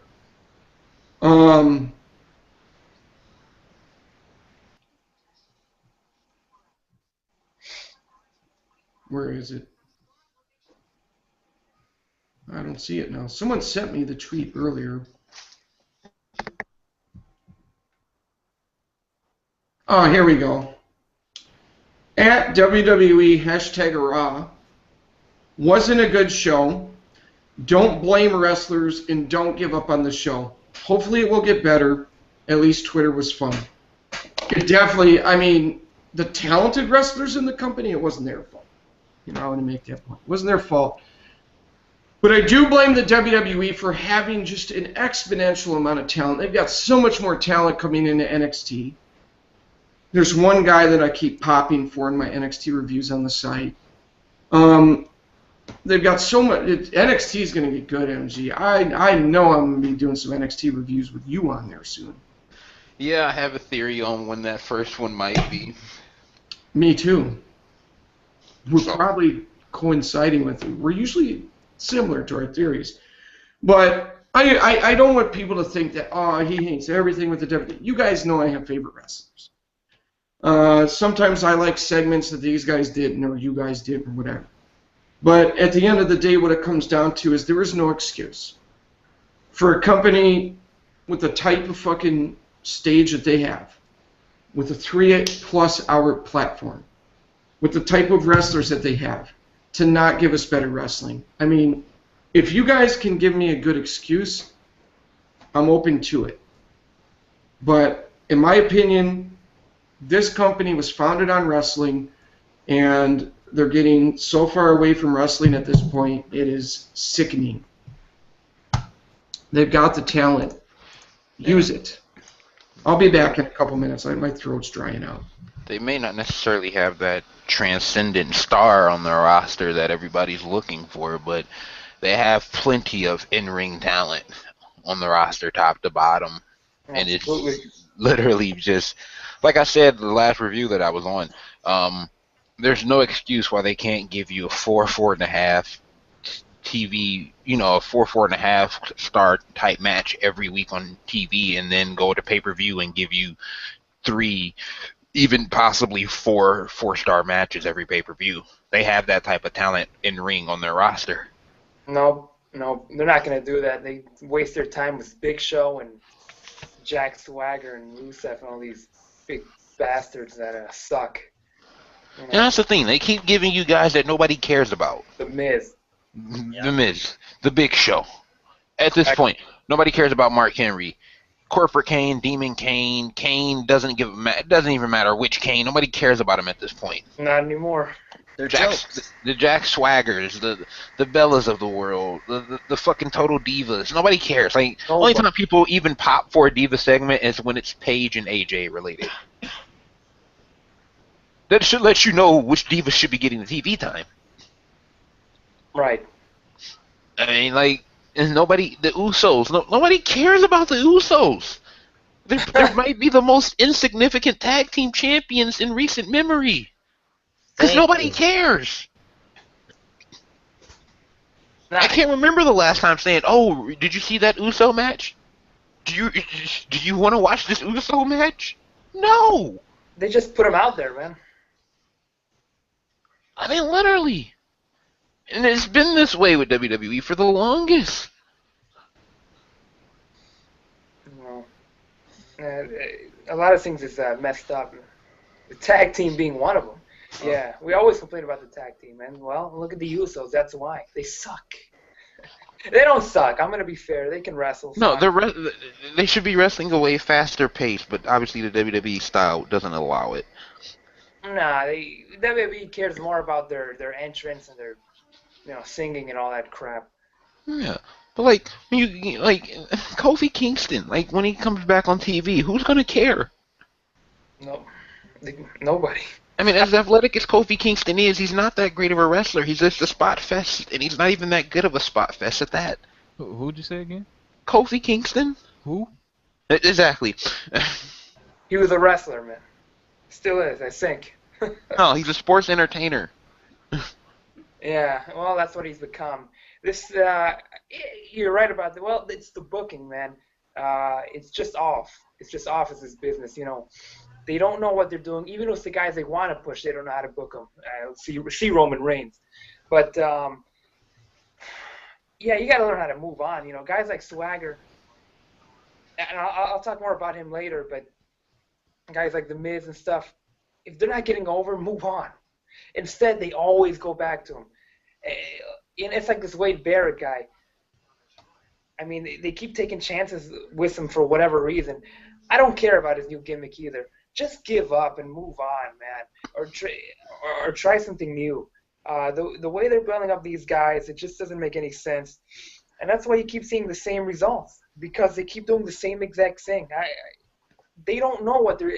The thing is, they don't know what they're doing at this point, and that's what's killing them. They don't know what they're doing with these guys. They just kind of slap these matches together and tell them to go make some scripted promo, and then I don't know. It's just. They don't know how to build their guys, man. Yep. It's a real problem. So, I don't know what to tell you. And the worst thing about it is that they have so much talent on the main roster that they can do so many things. Like, they could build up that tag team division. They can have a good Intercontinental U.S. Title division, but they don't do anything with this talent that they have. Like, Damien Sandow's so talented, but so underutilized for his skills. Like, the guy can talk, the guy can go, the guy gets pops wherever he is. Like, I don't know whose Fruity Pebbles he pissed in, but finally now he's in like some sort of a gimmick, or at least some sort of relevant storyline or something. Even though it's with The Miz, and I freaking hate The Miz, but they just have so much talent that they do not use. It is terrible. It's mind-boggling. MG, you said so many good points. Like, I couldn't say it better myself. Like, it's just ridiculous with all that they have, and they don't use it. For 3 hours, you're telling me we couldn't have more wrestling? Yep. Chris, a guy like Sandow, as funny as what he does every week is, it really is sad at the end of the day when you see what he's doing. The fact that that's the only thing they could book him for, it's the only thing they could do to keep him on the show. If not, the guy would be out of a job at this point. Well, don't forget, Sin elevated him. Oh, yeah. Of course. Like, he hit with everything except for that for the kitchen sink, and yet Cena still comes out, I'm unscathed! 5-knuckle shuffle! You're done! It's terrible. They booked it. They have the talent, but they don't want to show up Fuckboy and Fuckboy Jr. and Roman Reigns. Because they're afraid that all the talent, like Ziggler and them, will overshadow them, which they would. There's talent everywhere. I mean, a guy Chris is very familiar with, Sami Zayn. Oh, Hey, El Generico, you've got a chance to see a lot of him because he's from Canada. yeah. I mean, my gosh. Oh, Santino pissed me off the most because he has a Oh, promotion in Toronto, and when I saw what they're doing with him in WWE, I was like, what the hell is this? yes. A lot of people don't know about And why on Santino's the network? background. They ended his career, man. Like, why? Like, I was at the show where he retired at the Rico Coliseum in Toronto. I'm pissed that they didn't put that on the network. Like, WWE Network exclusive, Santino Marella is retiring. Like, why didn't they put that up? Santino's retiring. Like, cut away from whatever they're doing and then cut to that. Yeah, like a lot of people don't know about like Santino's judo and kickboxing Yeah. background, and his OVW gimmick was badass. Well, they turned him into a clown, man. Yeah. They did. And it's sad to see. Like, I think they hate Canada because of Bret Hart. Yeah. Oh, Natalia's another one who's Yeah. severely underutilized in terms of what she can do in the ring. Severely. I'm going to start calling her the Hart Factor of professional wrestling because she's just getting buried. It's terrible. Yeah, her, and even with Tyson Kidd. Well, Tyson Kidd hasn't been the same since the knee injury, but he was super talented before it, and he never got the chance. He could, like, even if like with the knee injury, he could still do 5 moves. Yeah. Like, and he does them crisper than John Cena's 5 moves, but he does more than 5 moves. Like, that guy can go. Like, even with that knee injury, but yet they don't want to bring up anybody because, like what Adam said, they're just going to show up Cena. It is terrible. Like, but here's the thing, though. In WCW, you had guys like Hogan, Luger in the main event. Those guys couldn't go, but you had those guys that could go in the cruiserweight division. So they're like, oh, they're not a threat to the main event because they're in the cruiserweight division. Like back when Kurt Hennig was tearing shit up when he was the Intercontinental Champion, no one thought of him as a threat because they're like, he's in the Intercontinental division. He's not going after the world title. Like that's like they can just do that. I was getting ready to say the exact same thing, Chris. Great minds think alike. And about Roman Reigns talking, I remember an old saying back in the 80s. What was it? Action speaks louder than words? Right. Like, that's what they should do with him. Have that as his gimmick. Action speaks louder than words. Have Roman Reigns come out. Dude, I'm not going to say shit. You're going to talk stuff, I'm just going to punch you in the face. I punch enough as it is. Right. Nah. I mean, like I said, man, they keep giving Reigns more lines every week. It's embarrassing. It sure is. He can't handle it, obviously. But again, I mean, you gotta use them to their strengths, and they're not doing that with anybody. That's the problem. Hey, bro, I don't want to change the subject, man. Let me tell you some shit that I saw that pissed me off. I didn't catch the, I say like first 30, 40 minutes. When I turned to this shit, I saw a bunny rabbit. Oh. And I said, Yeah. what in the hell am I watching? And see, I had my boy was over here, and he said, he was like, why did you turn to this shit? After seeing, I saw a bunny rabbit in a wrestling show. Somebody prancing around as a bunny rabbit. That speaks volumes for the shit they like to put up there. Come on. Well, Yeah, it's to the point where I just want to see Tim Tebow come in as Bo Dallas's manager.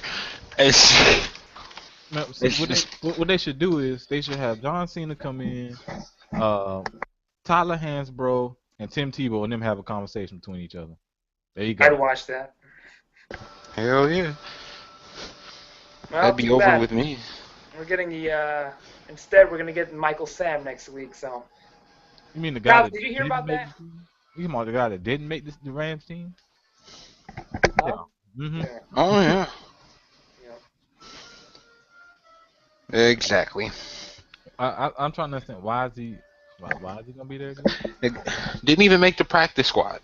No. If I was Sam, I would be happy because they're not winning a fucking game next year or this year. All right. So now,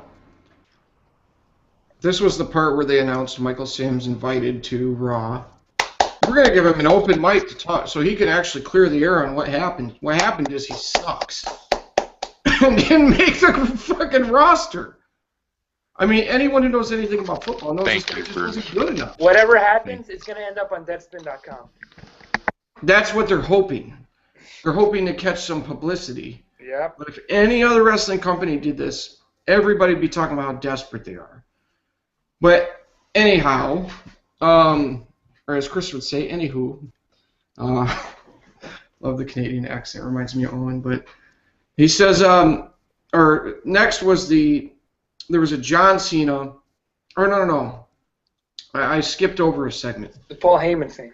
No, that's coming up. We're getting close. But Nikki Bella snitches on Brie, part 2. Part 2, yeah. Yeah.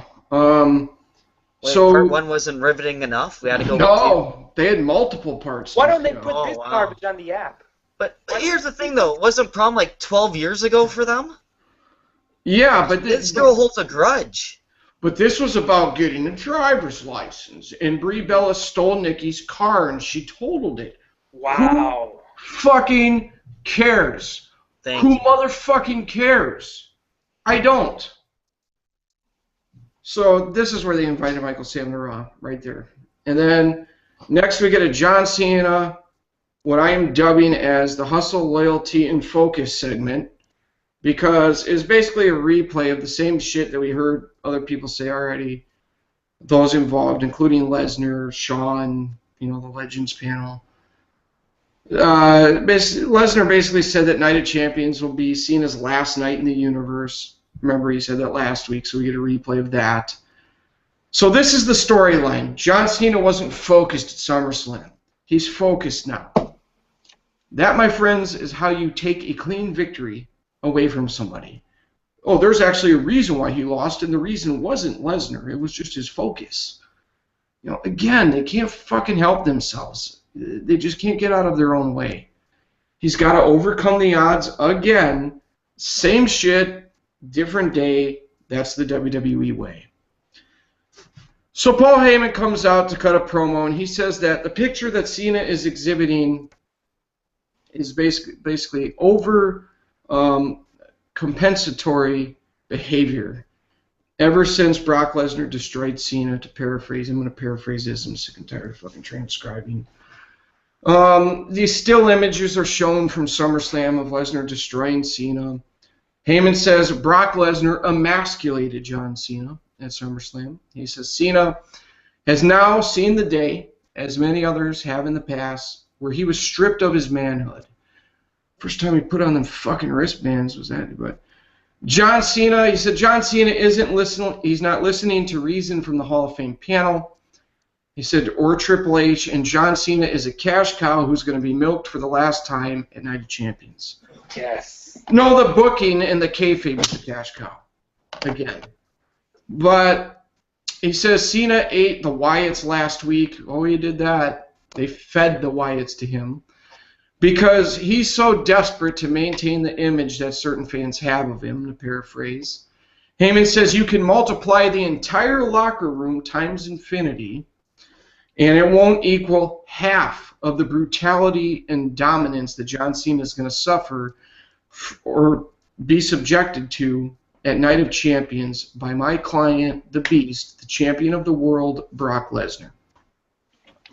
Short and to the point here. Another good promo for Heyman, This show did need Lesnar, though, to come out and just F5 the entire fucking roster. Fellas, Heyman. Well, as always, Heyman delivers. Every time this guy cuts a promo, it's golden. So I like the cash cow. I like the cash cow quote he said about milking him for the last time. If only it were true. But I'd like to see Cena be slowly be phased out of this company for good. But I doubt that'll happen. But hopefully this is the beginning of the end for him, because I can't picture WWE at this point giving Cena the belt back. It would just be idiotic in every way. The only guy that wants to see that happen is Mad Genius. You're damn right. But Please explain. Please explain so people aren't confused. People aren't going to stop watching until it gets, well, it's already ridiculous with Cena, so I can't say when it gets ridiculous with Cena, but people aren't going to stop watching unless Cena just continues to have that belt. So fuck it, put the belt on Cena as long as you possibly can. Just put the belt on the guy for the next 2 years for all I care. Because it's not like it's going to matter anyways. I mean, he's in every main event. He's the star of every show. Just put the belt on the guy. I mean, fuck, Brock Lesnar. This company doesn't deserve Brock Lesnar. Look at the show they put on tonight. Is this a show you really want to... I mean, okay, of course you want to see Brock Lesnar bring the masculinity and the badassness to this show, but is this really where Brock Lesnar needs to be? With a shitty show like this? Yeah, I've seen a lot of people last week completely taking what I said out of context because they're fucking morons, obviously. But I'm not hating on Brock Lesnar for getting his money. That's not what I'm saying. What I'm saying is Brock Lesnar is of the stature where this show does nothing for him. This show is at the point where he can't save it. Because just like last week, he cut that great promo, and what was the next fucking segment? The Miz. So, like, really, like, Brock Lesnar on this show, okay, yeah, we'll get a nice little 2-3 minute segment from Heyman and maybe a little couple words from video from Brock Lesnar out of a 3-hour fucking show. You gotta be fucking kidding me. Yeah. And Brock's one of my top 5 all-time favorites. I don't hate Brock by any means, but this company does not deserve Brock Lesnar with the way that they operate. They don't deserve him. Well, Not point even taken. Y2J could save us now. No, point taken. All right, so next we get Curtis Axel against Jack Swagger with Oh my God. Zeb Coulter's big return. Oh boy. After 40 seconds into the match, there's only 40 seconds, Bo Dallas showed up on the stage, started bringing people onto the stage. You had some botches in the fucking match, it looked bad. Axel absolutely potatoed Swagger in the face right after Bo Dallas came out. So after a blazing 2 minutes and 35 seconds of wrestling, I mean, this was just amazing athleticism. What a long match. Axel tapped out to the ankle lock, and we got another rushed match that lasted 2:35. So you get Bo Dallas show Jack Swagger these 3 individuals whose lives were ruined by Jack Swagger's loss. The first guy, Richie, was a farmer from Iowa who's going to lose his farm due to making a bet that he lost on Jack Swagger. The second guy was going to be deported because Swagger lost. His name was Angelo. He wasn't able to pass the citizenship test because he was so dejected. This is so fucking stupid. And the third one, of course, they had to put a mom on stage because they're trying to, again, this product's not geared towards us anymore.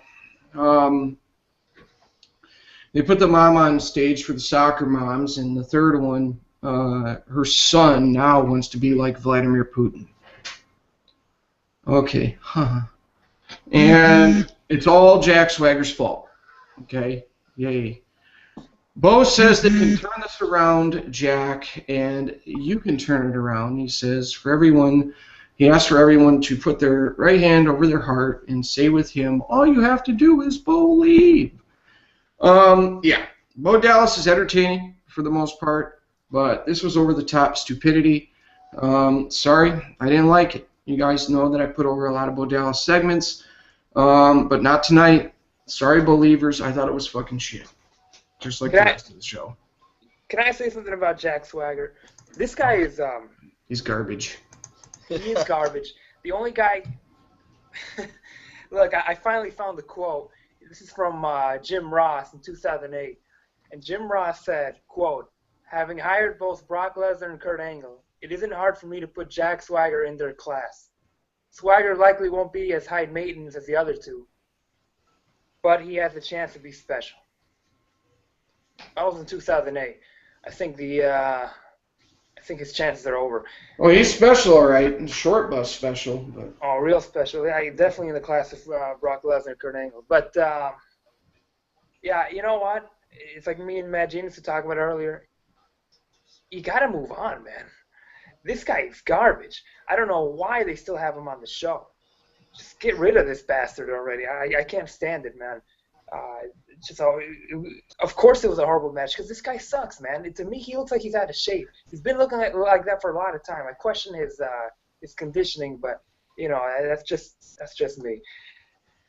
God, he's one of these guys that really bothers me. I don't know why they still have him on the show. Garbage Swagger, get him out of there, man. Just get him out of there. There's certain guys you got to get rid of. You got to move on from because, I mean, especially the fact that they have so much talent. Move on from Jack Swagger, please. He is trash. He is just there's a lot of other guys you can utilize in that time slot.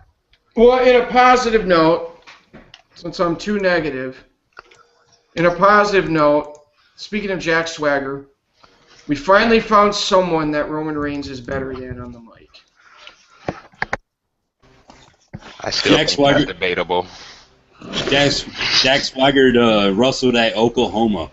Go figure. That's why he sucks at wrestling. There's a college sports fans comment there. I still think the Swagger Reigns mic work is debatable. I don't know, MG. I think it's debatable. I'm not saying who's better than who, but I think it's debatable. Which says a lot. Well. Yeah, but who throws better punches, though? Who throws better punches? All right. Jack Swagger has a legit wrestling pedigree, though. He was a collegiate champion. Oh my gosh. gosh. He went to the gym. We're still waiting for the results from Maury, but allegedly Roman Reigns is related to The Rock. But next we got Adam Estrogen. The guy came out with fucking eyeliner on this week, looking like a straight bitch. Oh, God. And he wrestled Titus O'Neil. Oh, so Michael Cole and his dick-sucking ass was sitting there trying to fucking convince JBL to have fun and be a rosebud. How about you go fuck yourself, Michael Cole? How's that sound? So a fucking grown man in a bunny costume was outside the ring with fucking Heath Slater. Slater pushed the bunny down and the crowd popped for it, which I'm sitting there going, you pushed him, so fucking what? And please listen to what I'm saying here. Calvin already referenced this. Please listen to what I'm saying here. The bunny took Heath Slater down and started punching him. The bunny. What have I been saying from day one, bro? Put the title on the bunny. Twerking fucking bunnies, yeah. How about I had to go there. But so sure enough, Adam Estrogen came from behind. No pun intended. No pun intended. Pun intended. In the exit only door, which is his favorite spot, of course. He prefers to be on the. He's a catcher. Oh, he punches his ticket into the crap factory? Yes, yes. He prefers to catch instead of pitch, but he rolled up Titus O'Neil for the pin after a riveting 1 minute and 52 seconds of wrestling. WWE fucking embarrassed. I mean, the WWE at this point with this stuff is becoming a huge embarrassment to the fucking pro wrestling industry. I mean, I could literally drink a fifth of Jack Daniels. Fuck that. I could drink 5/5 of Jack Daniels. And I would not come on a review and tell you it was good. Now, some of you that heard the Lost podcast may disagree. But inside reference to the old podcast listeners, MG, did get a little crazy that night. But no. I mean, this shit's fucking garbage. It's flaming garbage. I can't take it anymore. You got this motherfucker coming out looking like a bitch, purposefully. You've got Titus O'Neil, who, look at the body language of Titus O'Neil in that ring. He's just like, man, I can't believe they got me doing this shit, man. You got fucking Heath Slater being tackled by a fucking bunny. A bunny. It's not fucking Easter, motherfucker. And even if it was, it's fucking stupid. This company sucks.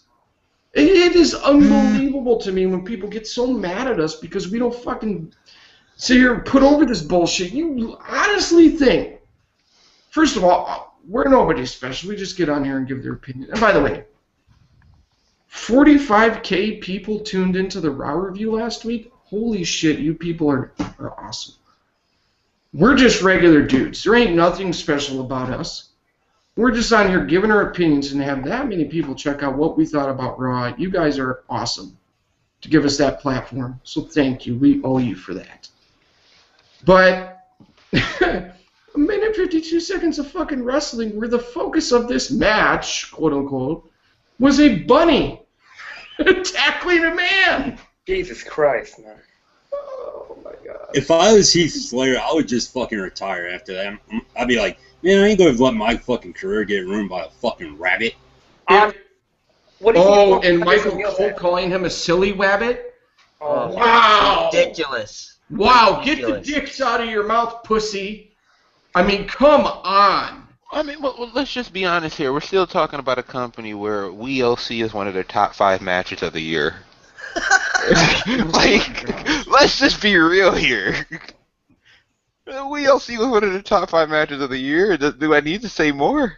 Oh, No, come on, we had a fighting but bunny true. tonight. We had a fighting bunny tonight. He had the fuzzy fists of fury unleashed tonight. I mean, we literally came out of that pay-per-view saying WLC was one of the top 3 matches. seriously, if you're a professional wrestler, what I'm talking about Titus O'Neil in particular. What are you thinking to yourself at that point? You know? Imagine being someone who hasn't watched the WWE since, like, let's say 99. Okay? Let's just think about this for a minute. Let's just think. You haven't watched the WWE since 99.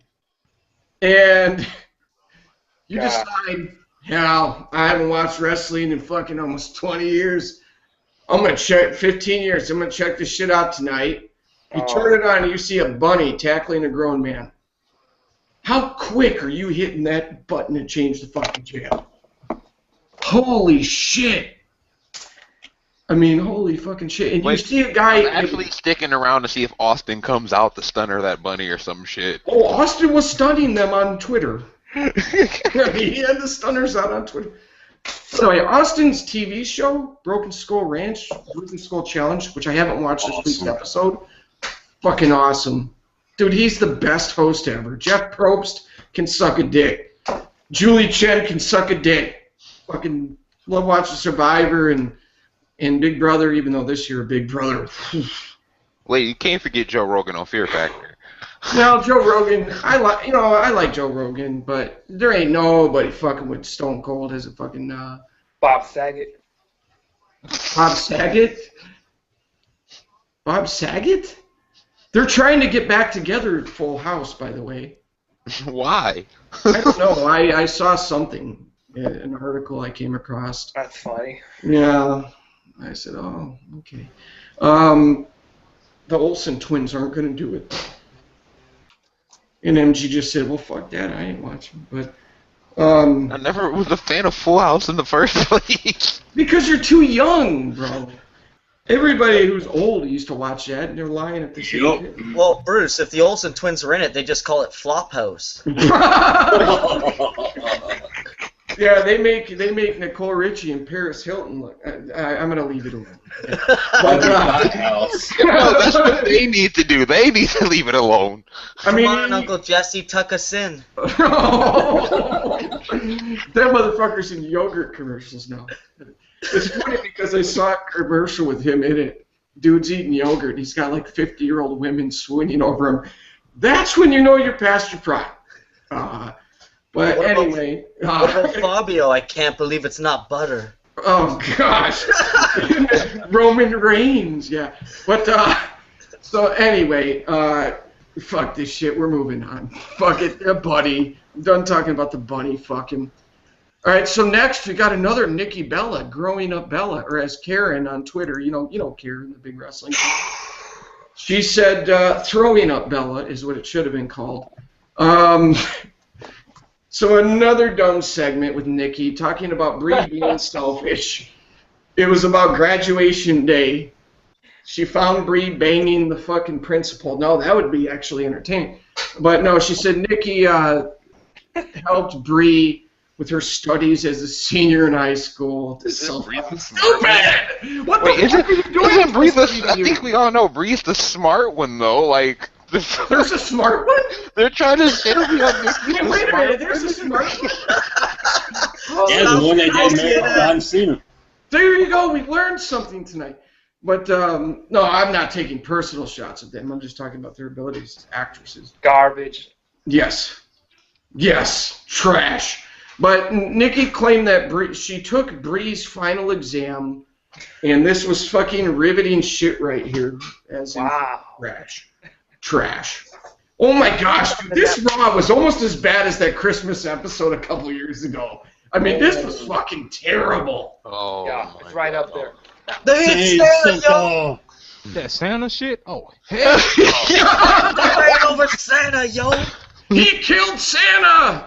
Yeah. Fuck that episode. You got a 3-hour show. Why don't you put these Nikki Bella segments on the app, Thank you. I love that idea. and then cut the commercial break during? because they put them on the app, nobody's getting the app. This is true. This is true. What, you mean the crap? nobody's gonna buy WWE it. crap, yeah. Well, if you're just tuning in, welcome into our WWE Burial Marathon here that we are on. We're glad to have you here.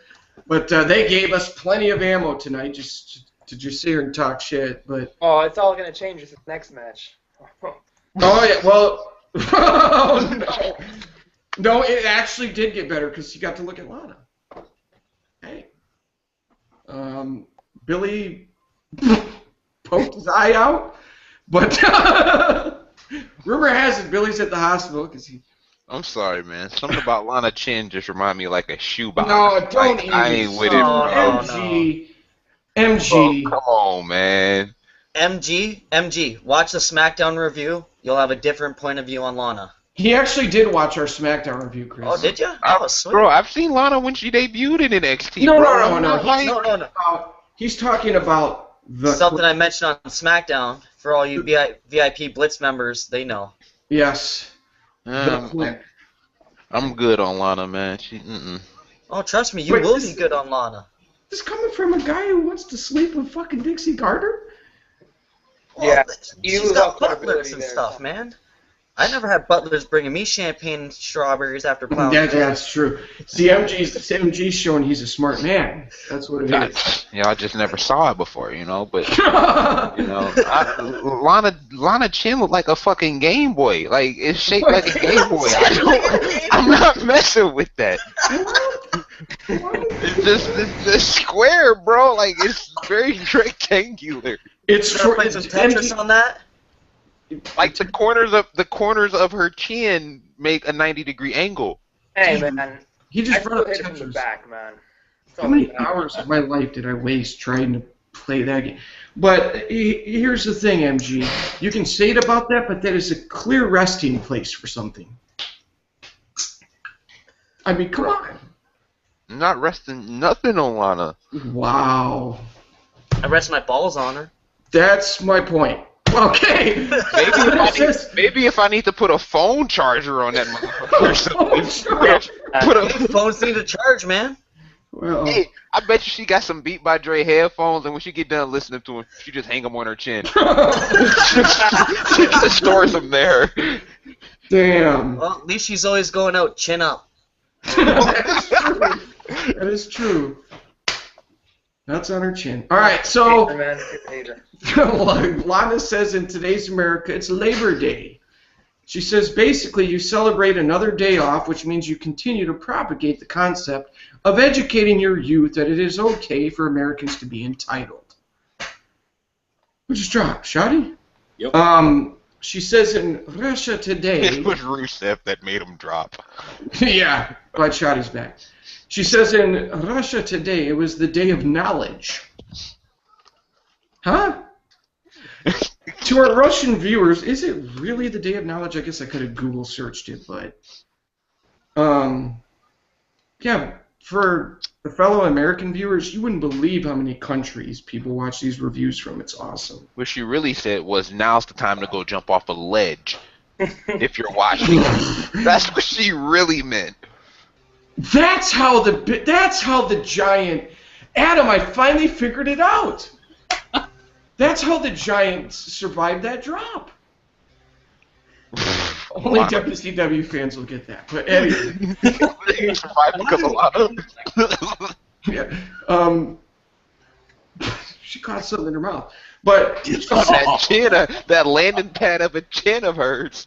and there are probably 90% of the male viewers would like to stick something there. But she, like I said, she said today was the day of knowledge where they celebrate and promote the education of their youth.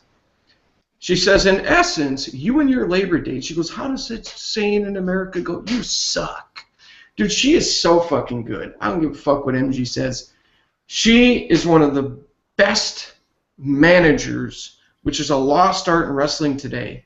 She is one of the best managers to come along in ages. She's fucking good, man. Like her body language, her facial expressions, her delivery. She's not good because nobody cares about Rusev yet. Exactly. Like, Nobody if she cares was about good, that. people would care about Rusev. Nobody cares. I beg to differ. She, even though it's cheap heat, She's over, but not the guy she's managing. Yeah, it's Nobody- like Mark Marrow and Sable. Nobody cares about Oh. that motion oversized jelly bean. Are you kidding me?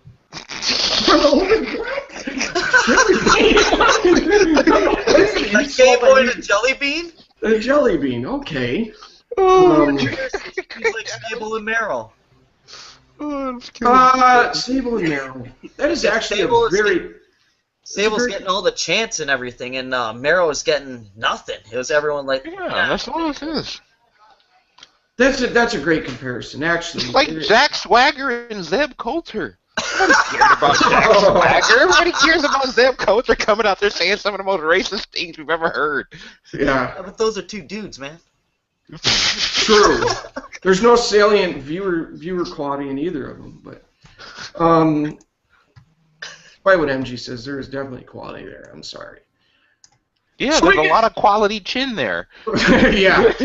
Again, it's a good resting spot. But we get Zack Ryder against Rusev. Zack fucking Ryder. I mean, anything that doesn't involve, we said this before, anything that doesn't involve Zack Ryder getting pushed off the stage in a wheelchair inherently sucks. No, Zack bro, Ryder's that career was highlight. one of the most memorable moments in It was. wrestling history for me. Like, Dude, I've slow searched eBay motion. at least once a week for that wheelchair since it's happened because I want to buy that wheelchair. Oh my! The thing that made it when he pushed him off the stage, it was funny because I mean, honestly, John Cena's stealing your girlfriend. You know, it's like, come on.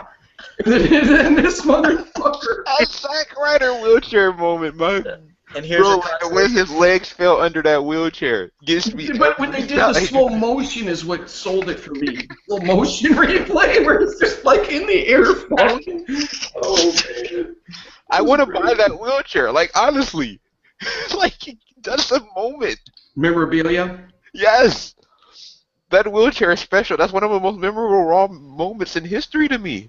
I'll never forget the moment he got pushed off the stage. Oh, that's his career highlight. Yeah. But anyways, we get Zack fucking Ryder, Job Ryder, and Rusev. This is a match right here, man. Oh, couldn't wait for it. You got a Rusev fall-away slam, a super kick, Rusev crush. He stomped him in the back, fucked him in the ass, and made him humble, and put on the fucking. You put it. Oh no, I thought this was an Adam Estrogen segment. My bad. He put on the Accolade Camel Clutch, and the match was over at 53 fucking seconds. Amazing match. 53 fucking seconds. The powers that be, thank God the powers that be in the WWE have the biggest stage for pro wrestling because this company really knows how to showcase wrestling. This is That was probably the match of last the time year. we'll ever see Zack Ryder, too. Yeah, they're like, we need someone to job to Rusev. Hey, Zach! Hey, put Vince's coffee down. You're going out. that next quarter with them releasing their current financial standings is coming up. I'm expecting more cuts with all the talent they're bringing in. Since the new talent is cheaper, Zack Ryder's probably getting the pink slip soon. Oh yeah, can we get John Cena on that list? Oh, please. But don't forget, after the match, Mark Henry came out, and someone's going to get their ass kicked. And I'm sorry, the way I just delivered that was fucking corny. But I can be a dipshit too. So Mark Henry gets in the ring, Rusev bails, and the crowd chants USA because we're proud of our country. Then Mark Henry cuts a promo. Why are you running? You scared, huh? And then he says, I'm scared too. I'm scared. This was like a 1980s tough guy promo here. I'm scared of what I might do to you when I get my hands on you. Nah, man, it's like the Jordan commercials, man. There's going to be 3 hits. I hit you, you hit the ground, the ambulance hit 60. I mean, that's like the only thing that was left out of this promo. He said he's the strongest man in the strongest country, and that country is the United States of America. Ho! USA! You know. All the Hacksaw Jim Duggan wannabes, but yeah, Henry says, "Look me in my face, boy, because everything I say, I really mean." Like, oh, he's gonna cut a shoot now. You know.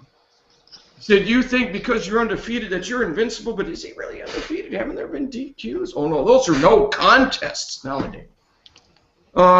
He says, "Look, you got another thing coming." And Mark Henry says that he has just opened up the international wing of the Hall of Pain. You'll be the first inductee. So let's get this straight.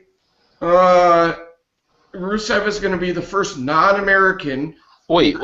Does nobody remember the feud against Sheamus where he put Sheamus through the barricade a couple years ago? Thank you. You stole it from me, dude. You stole my thunder. That was one I was going to. That's what I'm here for. Did he mess with Rey Mysterio once? Yeah. Oh no, Rey Mysterio. No, he's married. That was Big Show, right? Big Show messed him up. Yes. Yeah, during the stretcher feud with Brock Lesnar. Sorry, my bad. But the good thing about this segment was that stretcher was awesome. Oh yeah. It was, yeah. But like I said, the good thing about this segment was more talking, less wrestling. Oh yeah. Good thing he cut a promo after that 53-second match. I mean, whew, we almost started to get too much wrestling there, but yeah. So we see. Go ahead. I find it funny how Mark Henry just had the comments like a couple months ago where he was defending the use of black wrestlers in WWE, and here we go, them just feeding another black wrestler to Rusev. Like, isn't this so ironic? It's by default. Yes, because they don't know how to have Rusev wrestle anybody else. No, Yeah, but it's because of who they choose to push. And they're feeding him mid-carders. Black guys. I don't know what it is. You said it on me. You said it on me. All right. Oh, by the way, MG, that rant you did on the site about that was fucking. I turned off my microphone and I walked away. I said, "This is going. I'm out." But yeah, you spoke from the heart. So we see Triple H and Stephanie McMahon backstage. More talking. Stephanie says she's not getting involved anymore, puts over Nikki's stories from tonight. I'm paraphrasing big time here. Says her door is always open. Well, I've heard that one before. Yeah. Good thing Billy's not here. I told you she's getting ready to cheat. You know, crying for an affair. Yeah. She's ready. You saw how she took that ice bucket challenge. Oh, yeah. Oh, my gosh. The crowd did pop for that. They're like, "Oh, she's horny," you know. Triple H talked about how he loves the way Stephanie tries to help everybody. Stephanie says something about how she just can't wait to see Nikki's face. I don't know. She could see it. She could see it in the right away with the chick she's hanging out with. Exactly. Yeah. Another stupid ass segment that I could give a fuck about. So Stephanie comes to the ring and she starts to blab. There's my transcribing. I'm skipping over a bunch of this shit I transcribed. She blabbed and ran her mouth. And, I mean, because who needs fucking wrestling on a wrestling show? Stephanie, and I don't have anything personally against Stephanie. She's probably a really nice lady. You know what I'm saying? She's got a family life and stuff like that. Has nothing to do with that. This is entertainment value. I always try to make that point. But Stephanie brings Nikki out for more exciting pro wrestling talking. And Nikki thanks Stephanie for supporting her after Nikki gets in the ring, and the crowd starts chanting boring. Finally, the crowd gets it right. Thank you. know, fuck. Stephanie talked about being proud of Nikki and says that as a mother, she's glad she doesn't have a child like Brie. Ooh. And Stephanie tells Nikki that she's going to get a match for the Divas Championship, and to that I said, fuck. Sure enough, here comes Brie. Oh boy. So Brie came out with her horrible acting, just fucking boring everybody to death. Why does Brie talk like this? Does anybody else notice that? Man, genius. What? So funny? You know, like, what the fuck, man? So Brie and Nikki argued with each other. To make a long story short, Nikki starts talking about being the next Divas champion. And here comes AJ Lee skipping to the ring, basically being demoted because she has to work with these schmucks. And great, let's intertwine the talented AJ Lee and the talented Paige with these fucking boring jamokes. Great. But anyway, that's how it's done in the sports entertainment world. AJ takes exception with Stephanie making Nikki the #1 contender. Says, look, I'm the #1 contender. I never got a rematch. AJ says, let the Bellas work their differences out. Leave the Divas title to her. And sure enough, here comes the ever-talented but ever so underutilized Paige to the ring for more talking. How exciting was this? Paige said that all this talk about the Divas Championship, there's one thing that's missing, the Divas Champion. Ooh. So all of a sudden, Paige and AJ start arguing, and it was fucking terrible acting between the two. I'm sorry. Nikki says, I'll forgive you, Brie, but only if you quit. To paraphrase. And let me tell you guys something.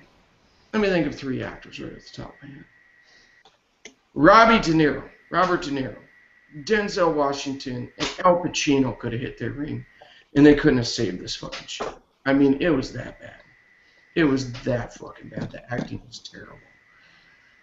But, so Nikki starts screaming at Brie that she needs to quit. The crowd starts getting into this bullshit directly after chanting boring, which fucking baffled me. I mean, it's like, you schizophrenic motherfuckers. Nothing against schizophrenia. I think the movie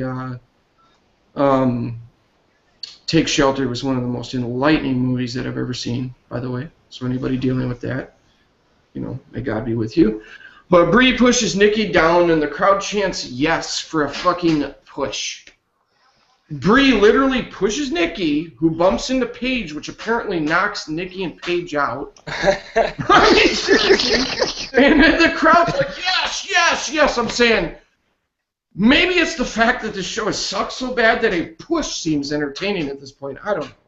What a maneuver, yeah. Yeah! Hey, yeah, put it in! So Paige, yeah, sorry. So Paige and Nikki laid on the canvas for a push. And AJ Lee grabbed the belt and started skipping around the ring. Stephanie stopped AJ from skipping, got in her face. Give me that Divas Championship. Oh, and here came the no chance, and AJ gave her the belt and left the ring, so that segment actually bled into the 3rd hour, so you're wondering, how much actual on-TV wrestling did we get in the 2nd hour of the biggest pro wrestling company in the world?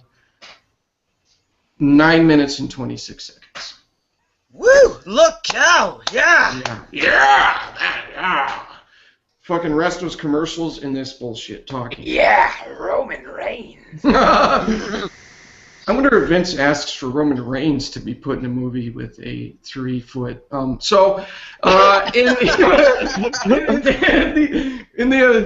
Sorry, Vince, but in the first 2 hours of Raw, total. The amount of wrestling we got on TV, 22 minutes and 21 seconds. The rest was commercials and talking. You can't even give us wrestling. That sucks, man. So we find out that next Monday on Raw, Chris Jericho is going to wrestle John Cena's bitch in a steel cage. That would be Bray Wyatt. Yeah. fitting it's in a cage match. It is. Yeah. So Bray Wyatt cuts a promo. He talks about the steel cage match, yada, yada, yada. I don't give a fuck about Bray Wyatt right now because the WWE doesn't give a fuck about him, and I'm just ultimately frustrated that someone with the talent level that Bray Wyatt has, he's got to constantly job Cena. Oh, they didn't bury him because he's still on TV. No, they fucking buried his credibility, and they buried the perception of him with a lot of fucking people. A lot of people had high hopes. You know what the WWE has buried with Bray Wyatt? The high hopes that people had for this guy to come in and make a show entertaining week in and week out right fucking now, which he had been doing in hitting the John Cena cement ceiling. Billy dubbed it cement ceiling. Has fucking ruined. I just did it. You ruined it, Steve Austin. You ruined it. It's ruined the excitement for him. It's buried the excitement for Bray Wyatt for now. Jericho had somewhat fixed that, but nope, no more. That's out the window now, man. It's gone. Yeah, fuck it. The excitement for Bray Wyatt's buried for now. But he tells Jericho that it's basically time to pay for his sins. Run. Well, that's what this motherfucker should do every time he looks at the booking list and sees wrestling Cena. But oh boy, we had more talking. It was amazing shit. Are you not fucking sports entertained? I can just move on, guys, if you want. Go ahead. We're almost at. I think WWE should change their name to We Were Entertaining. Now that is clever. I like that one. And then there's other people who say WWE, where wrestling ended. Oh, that's a good one too. I like that. Yeah. Well, I can see that on a tombstone right now. that's a new shirt, MG. They're still making good money. Not as much as they could be. I mean, honestly, those words that CM Punk, Mad Genius's favorite wrestler, those words that CM Punk said ring true to this day. He's a millionaire who should be a billionaire. Yeah. I mean, you know what? I'm gonna defend Punk for a second here. I miss Punk, dude. Fuck. Because you got all these crazy ass, stalking ass fans that won't let the man live his life, and they're leaking fucking pictures of his wedding. Wow. I mean, holy shit! How desperate are you people? He's still a fucking person. Let the man's nuts go, as MG would say. Yes, I mean, shit. I don't care if he comes back or not. It makes no fucking difference to me. But shit, let the man live. It's like what the fans did to Dave Chappelle when his show got so popular. Everyone started coming up to him. I'm Rick James, bitch, and the guy's like, man, I'm trying to have lunch with my wife. Right. Like Dave Chappelle. That's why he quit the show and everything. And that show was phenomenal. I wish it was still going. But like, it's just sometimes like, I need to get away from this shit, so I have to back away. And I agree with CM Punk for doing it. Fucking stalking ass fans, posting up at his house and shit, at his mailbox, and leaking private pictures of the man's wedding. If he wanted that shit public, he would have put the pictures out public.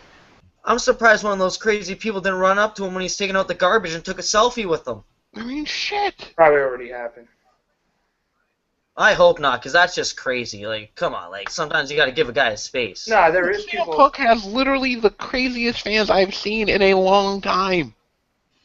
And part of it's a testament because he's touched so many people with what he does in the ring and on TV, but at the same time, a lot of these fans of his are over the fucking top. My thing is, this is the way I always looked at it. I've talked about time I got to spend with wrestlers in the past. I don't like to bring that up because I don't want to come off as tooting my own horn. I made that one video, that is it. That was a long fucking time ago. But just personally, my philosophy always was with a wrestler is, first of all, for the most part, leave them alone, but especially in like a public setting.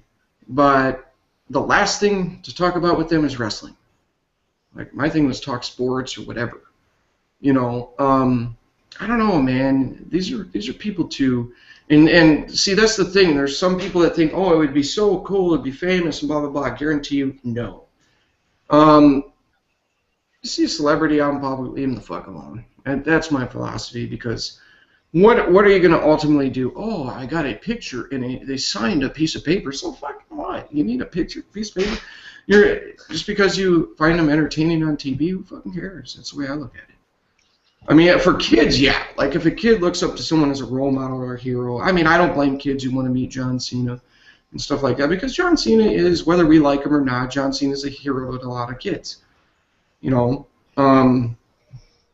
Michael Jordan, Walter Payton, rest in peace, and Muhammad Ali are my favorite athletes of all time. Would I bother them in public? Fuck no. You know? Fuck that. I don't need some picture and a piece of paper to make me feel better about myself.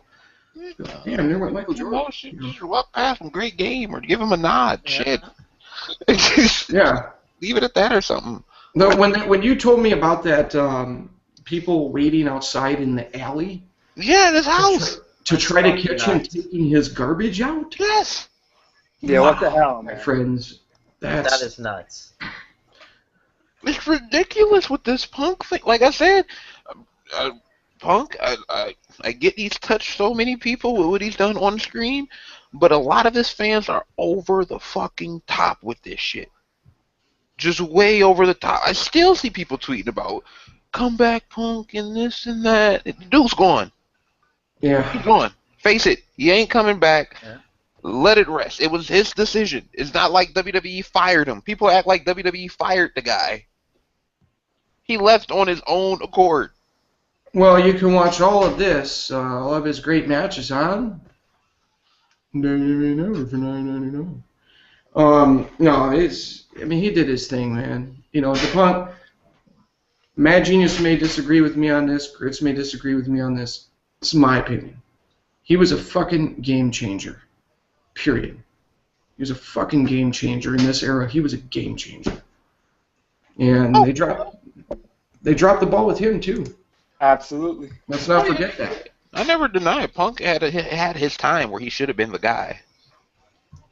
There was a long period of time where he should have been the guy, and they dropped the ball on that.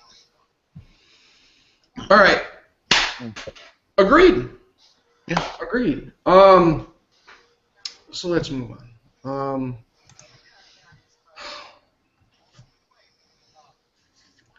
So next was the Golden Stardust. I mean, they were up all night, the creative team, for that tag team. Oh, Lord.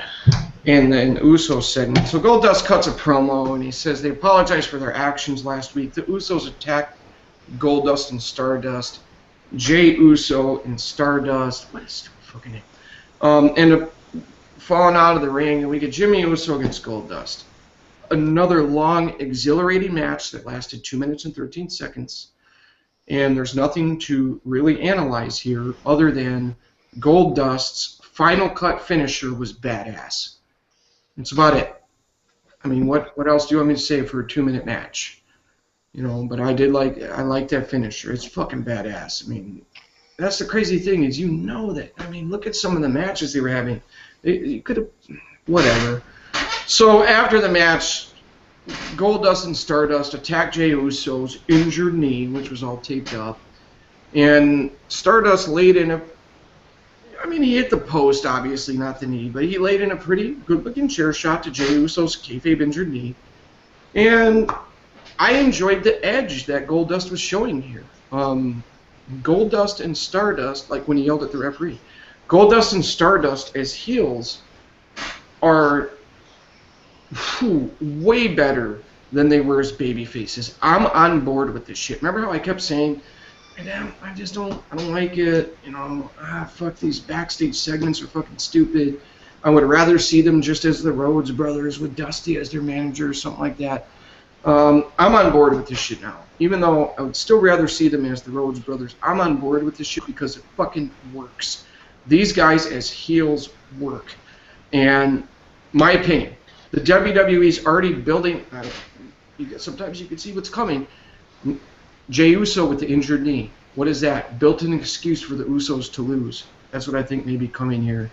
Because, you know, baby faces always have to have an excuse why they lost in the WWE for the most part. But with Jay's quote-unquote injured leg, This opens the door for new tag team champions, which I'm ready for, because all due respect to the Usos, athletic motherfuckers, they've really paid their dues. Remember when they were just like a huge afterthought? Remember that back in the day? We'd be like, man, they should use the Usos more and whatever. Now they've cut these dry promos with Cena and all this other shit. But, and I think a lot of us are kind of getting sick of it, but, which I am. I am ready for Gold and Stardust, as they're calling them, to be tag team champions as heels. And the thing about it is, Dustin Rhodes is a throwback. Let's not forget when this man started wrestling. Adam and I'll speak for us, and probably Chris too, will remember he was getting the big push in WCW. They were almost pushing him as the next big thing. As Dusty Rhodes is a natural Dustin Rhodes with his fucking cowboy boots and the running clothesline finisher and all that bullshit. And even though at the time I honestly thought that Steve Austin was better, and they even wrestled each other back then, and stunning Steve Austin. This was before the Hollywood Blondes. But when you think about it, Goldust knows how to sell a heel character, and that's one thing that you really saw, and you're really seeing with them as heels.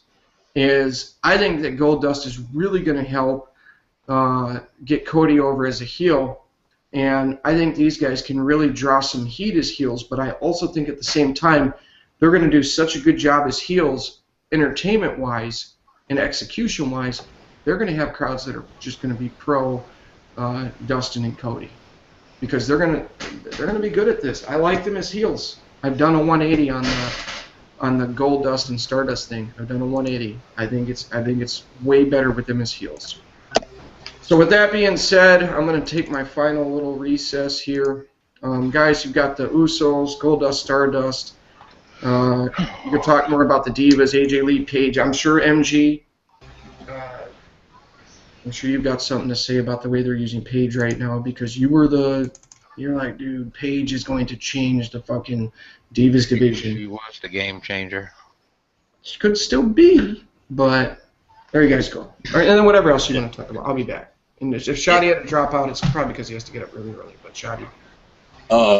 Last night it was funny because MG and James was sitting there drilling me on like just different divas, on like whatever who I thought was better looking.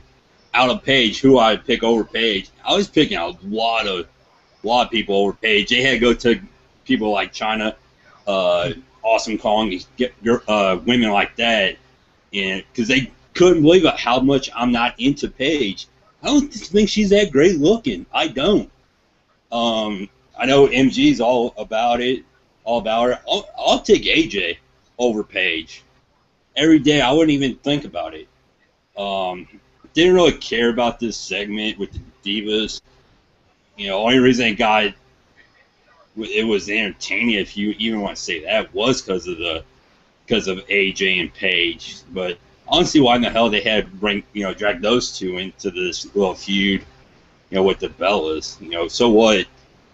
Nikki's getting a title shot. She can't fucking wrestle. She's like a boyfriend. Can't wrestle. So it's whatever. This could have been a backstage thing or some shit. I'll just do it on the app, like Chris was saying. Fucking have it on the app. Keep all that shit on the app. Nothing else. Do it on the fucking totally scripted show that nobody watches apparently. So yeah, I didn't care about this segment. As far as the Divas, nobody cares. I don't care about the Bellas. They can't talk. They can't wrestle. They're not even that attractive. I don't care about the Bellas. As far as Paige and AJ go, I still stand by this. At the time when Paige was down in developmental, she was my number one prospect. My number one overall prospect out of everybody down there, the males, the females, it didn't matter. Because to me, she was the next. I thought she could have been that transcendent star in terms of the women's wrestlers they had, because the way she was booked down in developmental and NXT was completely different than this. In developmental, she was booked as like the badass. where she would cut promos about how she's not here to be a diva, and she's not here to, you know, be pretty. She's here to wrestle and be the champion. And then she gets to the main roster, and they started off wrong, where they had, you know, AJ slap her, and she goes down like a bitch, instead of, you know, the Paige I'm used to. If somebody would have slapped her, they would have been brawling all over the fucking place, because that's the type of character Paige had, where she was that edgy, you know, she was the edgier, non-conventional diva, and that's one of the reasons why I really liked her. On top of the fact she's probably the best worker out of the divas that they have, honestly. The best overall worker out of the divas that they have. I don't think Charlotte has surpassed her quite yet. She's still got a little bit ways to go, but I think right now Paige is the best worker. Not only that, but she has the age on her side, and I thought Paige could have kind of been that diva to kind of usher in a new generation of, we're going away from this whole divas things. These are women's wrestlers. These women are tough. You know, kind of how UFC kind of books their, you know, their female fighters. Where Ronda Rousey, yeah, Ronda Rousey's pretty and everything, but shit, she's a badass who goes in there and she destroys people. You know, that would have been the perfect time to take some notes from that with Paige. And I think you could have debuted Paige as a heel, and eventually she would have got over as a tweener. I thought she could have ended up as a tween, you know, the very rare tweener in women's wrestling in the mainstream. She could have ended up as that, and they could have really ran with her as the face of that division. And then AJ, they still book her wrong. To me, AJ should be the underdog face with her ability to sell in the ring. She should be the underdog face. She is the Dolph Ziggler of that women's division with the way she bumps. And especially with her ability to cut a promo too, I really think they severely misused her, and you could have easily went the route of AJ being the face champion, and then Paige is the heel who comes up to the main roster and starts to dominate, and then eventually she turns face or tweener or whatever, and then down the road you bring up a Charlotte as the heel who takes the belt off of Paige or something like that. But they don't give a fuck about the divas. All they care about is total divas. Let's just be honest about it. They don't care about the women's wrestlers that they have on the roster. And then as far as the Goldust and Cody thing, I still don't care about it. You know, we go from fucking guys like Muta and Sting and the Road Warriors, badass motherfuckers with face paint, to motherfuckers with face paint blowing dust in each other's faces. I don't give two fucks about this shit. Yeah, man, I agree, man. I just don't like that gimmick, man. Never did. Yeah, literally, you had to fucking roll. Like, when you think of wrestlers with face paint, they're usually some badass motherfuckers. Yep. Like Powers of Pain, Demolition, badasses. Fuck yeah. Yep. And then you got these motherfuckers blowing dust in each other's faces and shit. The fuck? How much fuck am I supposed to get into that? Don't forget, they talk about the stars, too. Oh, shit. Yeah, real quick on that. The feminine mannerisms I ain't down with. I've never been down with the feminine mannerisms with Goldust. Like, Goldust, Dustin Rhodes is a very underrated worker. I give him all the credit in the world for that, but I've never been a fan of the feminine mannerisms of Goldust. And now Cody's doing them. Fuck this shit. Yeah, with that subject, I like the in-ring work with these two, but I hate the fucking gimmick. I mean, Cody Rhodes is really sinking his teeth into this gimmick. I've seen him do moves that I didn't see him do as, you know, dashing Cody Rhodes or disaster Cody Rhodes, mustache wonderful Cody Rhodes, whatever the fuck they was calling him. You know, and just see the skills he had, which I think we all up here on the panel knew he had. He's doing more moves that we're not used to seeing. But I remember the promo on his debut back with WCW when Dustin Rhodes debuted at 7. He comes out, you know, floating to the ring and whatnot, and he starts cutting a promo at 7. He goes, you know what, screw this crap. And he did shoots on WCW and WWF at the time, like, I'm not 7. I'm not this stupid gimmick. And I'm not Goldust. I'm Dustin Rhodes, the natural. And that's what I'm going to go by. WCW, if you don't like it, you can kiss my ass. And walks out of the ring. I'm like, that's what it should be. You know, enough with the fucking gimmicks. I said it once, I'll say it again. The gimmicks fucking takes away from the talent, skill levels, and what they can do on the mic and in the ring. Yep. And somebody in the comment section just mentioned Jeff Hardy as another guy with face paint who's still a badass. He's not He's obviously not Legion of Doom tough, but he's still a fucking badass. And I heard him in an interview say him doing the face paint came from, the inspiration of Sting and Muda and guys like that. Yeah, but I mean, and it speaks to the problem that I have is that you gotta have some crazy elaborate storyline to invest in guys as wrestlers. That's bullshit. That is bullshit. Just straight up bullshit. If what a guy does in the ring is not enough to sell you on seeing the match, then you're not watching the show for the right reasons. Just to be flat the fuck out honest. I agree. If you here's the perfect example, and I was talking to Adam about this before we got on the air. I know people get tired of me mentioning the indies. Fucking War Machine and the Briscoe brothers. Just two badass motherfucking tag teams. Two face tag teams. I didn't give a fuck who was heel or face. I didn't give a fuck what storyline was behind it. All I give a fuck about is two badass tag teams going at it. That's all I need. They all four of them could go in the ring. Why the fuck it can't just be, even if it was still just Cody and Goldust? Why the fuck they just can't be motherfuckers who good at wrestling? Why I gotta be all of this blowing dust in motherfuckers' faces and talking about the stars and the celestial beings and all of this garbage? Nobody gives a fuck about that shit. You're supposed to be simulating combat. And I promise you right now, if a motherfucker walks into the UFC ring like that, I'm turning that shit the fuck off. Or I'm watching just to see him get his ass beat, and I'm hoping he gets his ass beat within the first 5 seconds. Because I promise you, I'm not paying for a main event with these motherfuckers in it. I'm not paying for a show where they fighting for a title in UFC. And people say they want believable fucking wrestling. How is this shit believable? I've never in person seen a man blow dust in another man's face. I mean, if you have to believe in the storylines to believe what's going on in the ring, that's all the just not storytelling right. you That's need. The wrestling. Exactly. That's all the storytelling you need. It should all revolve around the belt. Yeah, if they so happen not to like each other in the process of going for the belts, fine. But why do you have to have these crazy, dumbass storylines to get invested in this shit? If I tell you right now, Jeff Hardy is wrestling fucking Dolph Ziggler, would you give a fuck about what storyline you needed? No, you just know the match is going to be good, so I'm sold on it. What is up with this shit?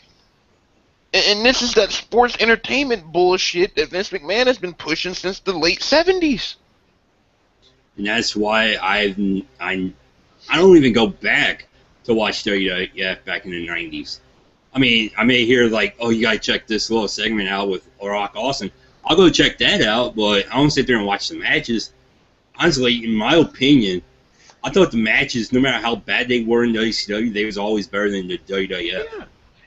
And at least make it something relatable. Like I said, I ain't never seen another grown man blow dust in another grown man's face in person in my life. And I hope I never see it.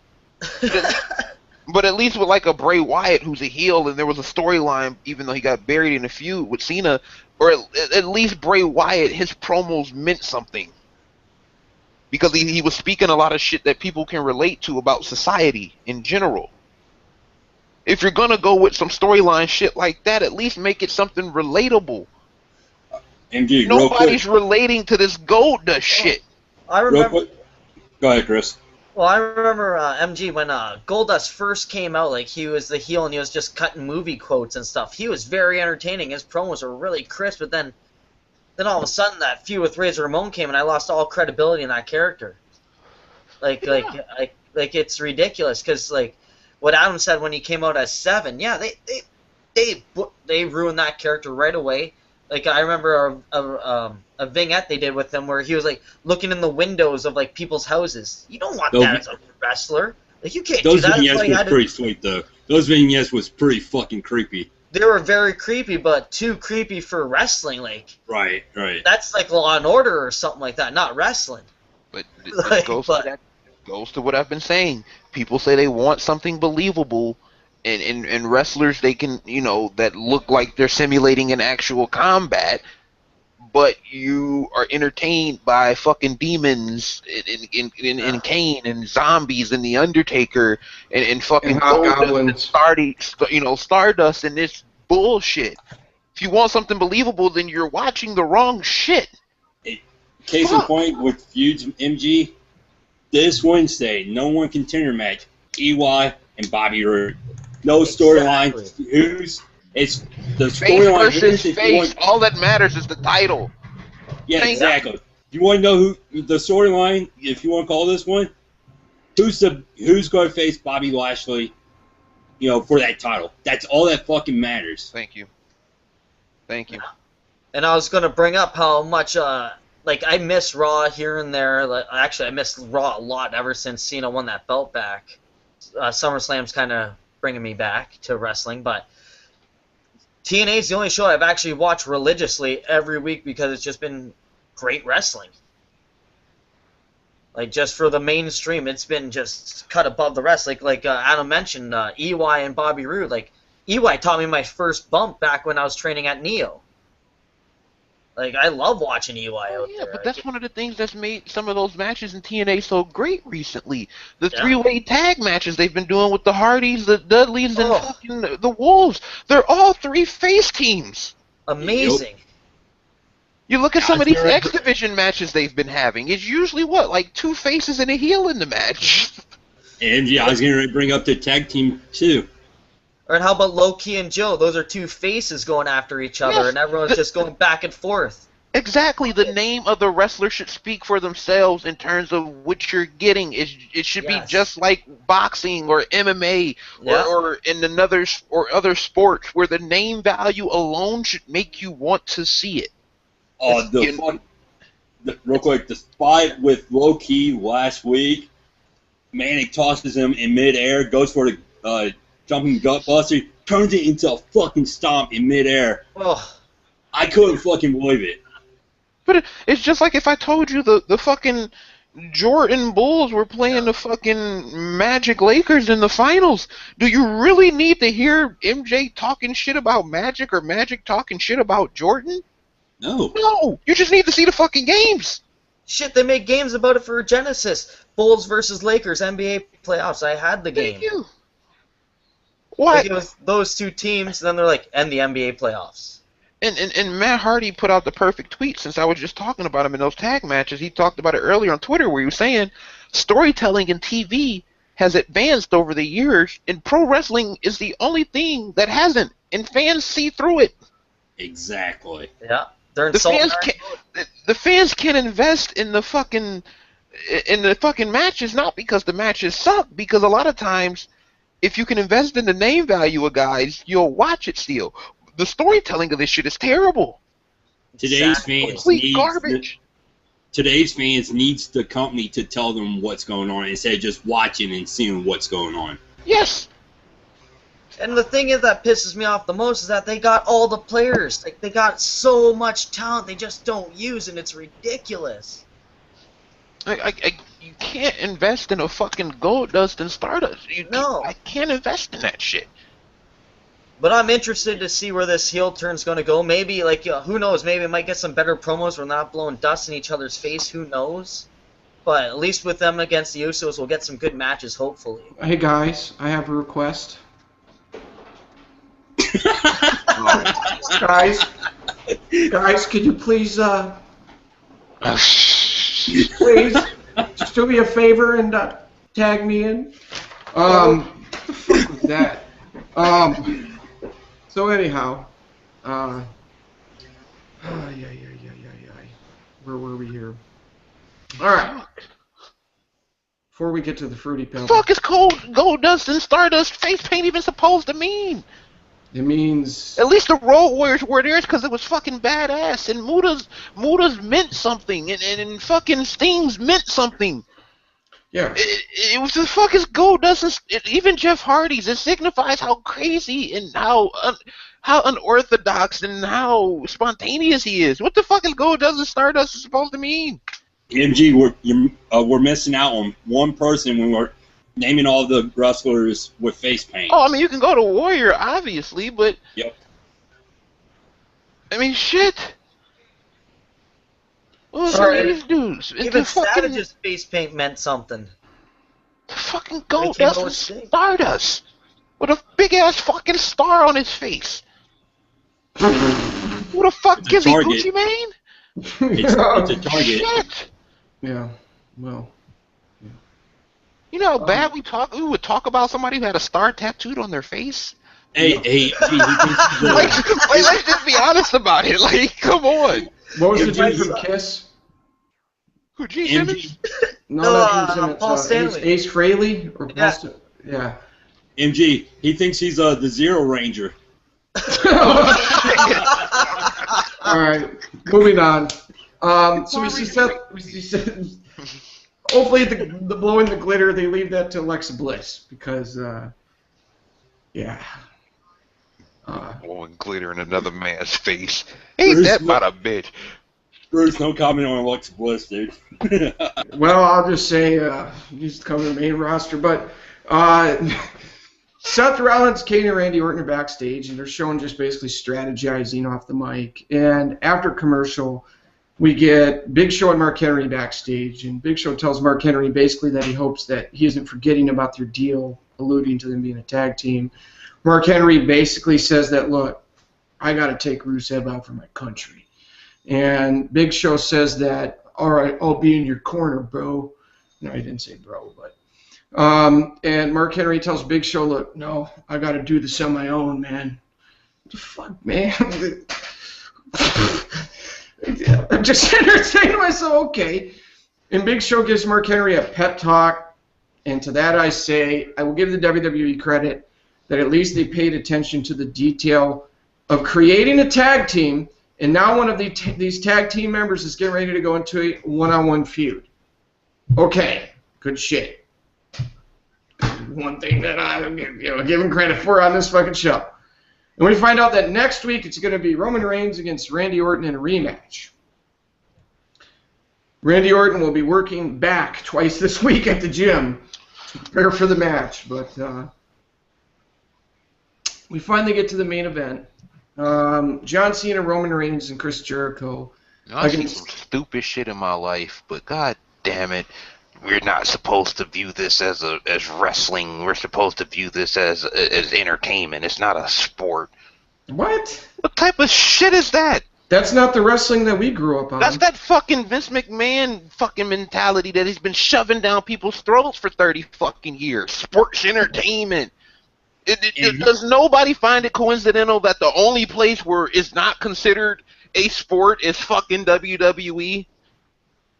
If you guys don't believe what we're saying up here, go watch the Monday Night Wars. Vince said it in there that, Ted called me and goes, I'm in the wrestling business. He goes, well, that's good for you, Ted. I'm in the sports entertainment business. I mean, said in that. This is a fucking sport. These guys train like athletes. They go and put their bodies on the line like athletes. If you don't respect these dudes as athletes, you're a fucking idiot. Well, they're fucking athletes, which makes it a sport. I got asked a Q&A that I recorded a VIP video today to give you guys a little teaser for the website, give you a taste of some of the stuff that I put on there. I got asked about John Cena putting over younger talent clean. And I ended up explaining in that video exactly why I find entertainment value in judging a wrestler's ability in the ring. Judging a wrestler's athleticism and things of that nature, and it's very reminiscent to the same critiquing that I did back in the day before there was a YouTube, when I used to call in sports talk radio shows religiously and argue with hosts all the time. And then in 2005, I said, fuck MySpace, got on YouTube, and started uploading YouTube videos. People started paying attention to my Kobe videos in 2006. Didn't have as many people paying attention to the wrestling videos back then, but just basically the same thing that I've always done with sports talk, or just as a fan in general since I was younger, in critiquing the athleticism and the athletes. I do the same thing with wrestling. And that's why you get more of a wrestling-based review here. We don't just review Raw and the Raw reviews. That's why so many people like them. We end up talking about, the good old days and stuff like that. But, yeah, absolutely, the athleticism plays into the entertainment value. Absolutely. I mean, if I wanted to watch an entertainment show, I would watch an entertainment show I'm entertained by. A big part of pro wrestling and the allure for me is seeing some good wrestling. Otherwise I wouldn't be a wrestling fan if it wasn't for that. And that's why we have such a disconnect today with the WWE, is because you're not getting that. You get it on some pay-per-views. There have been good pay-per-view matches this year. There have been a couple of good free TV matches. I would say NXT and SmackDown have had better matches than Raw. But what's the one thing we loved about the BFG series the most? That it felt like a sport. Thank you. Thank you. There you go, right there. That's what makes the BFG series so great. Yeah. What made the King of the Ring so great. That it felt like a sporting event. Exactly. Oh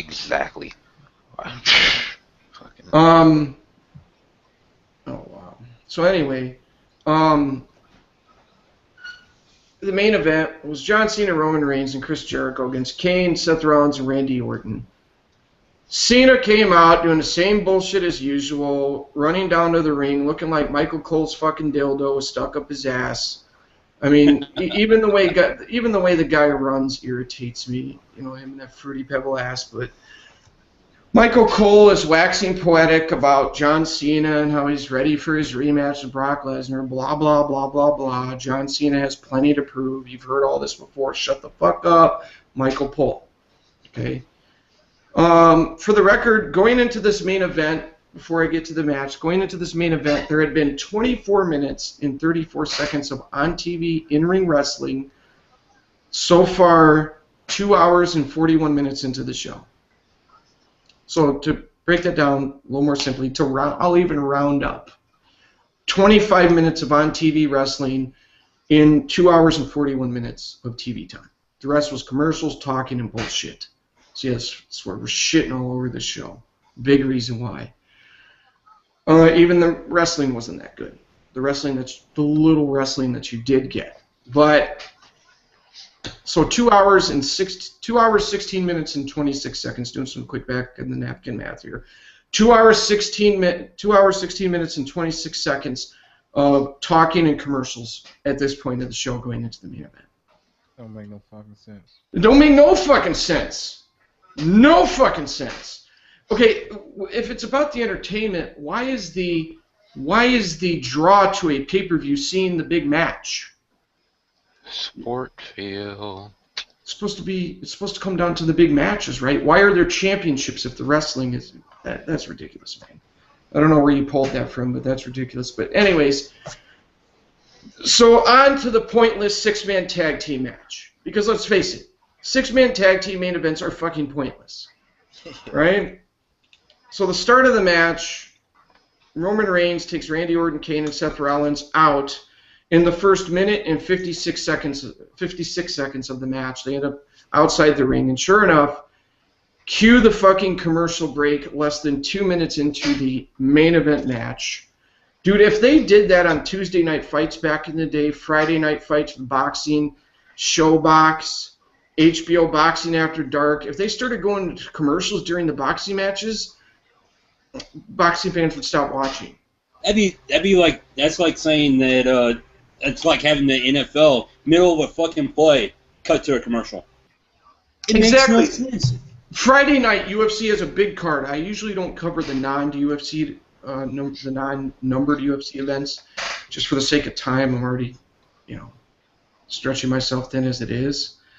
But Friday night, the UFC's got a big free show on. It's going to be on Fox Sports 1. Guarantee you they will not go to a single commercial during a fight. No, if so, it'd be in between rounds. really It will quickly, tune like out. one commercial, and they'll be right back. You will miss none of the action. Yep. Hey And Bruce, this is- remember when Raw used to do all the commercial breaks before the main event?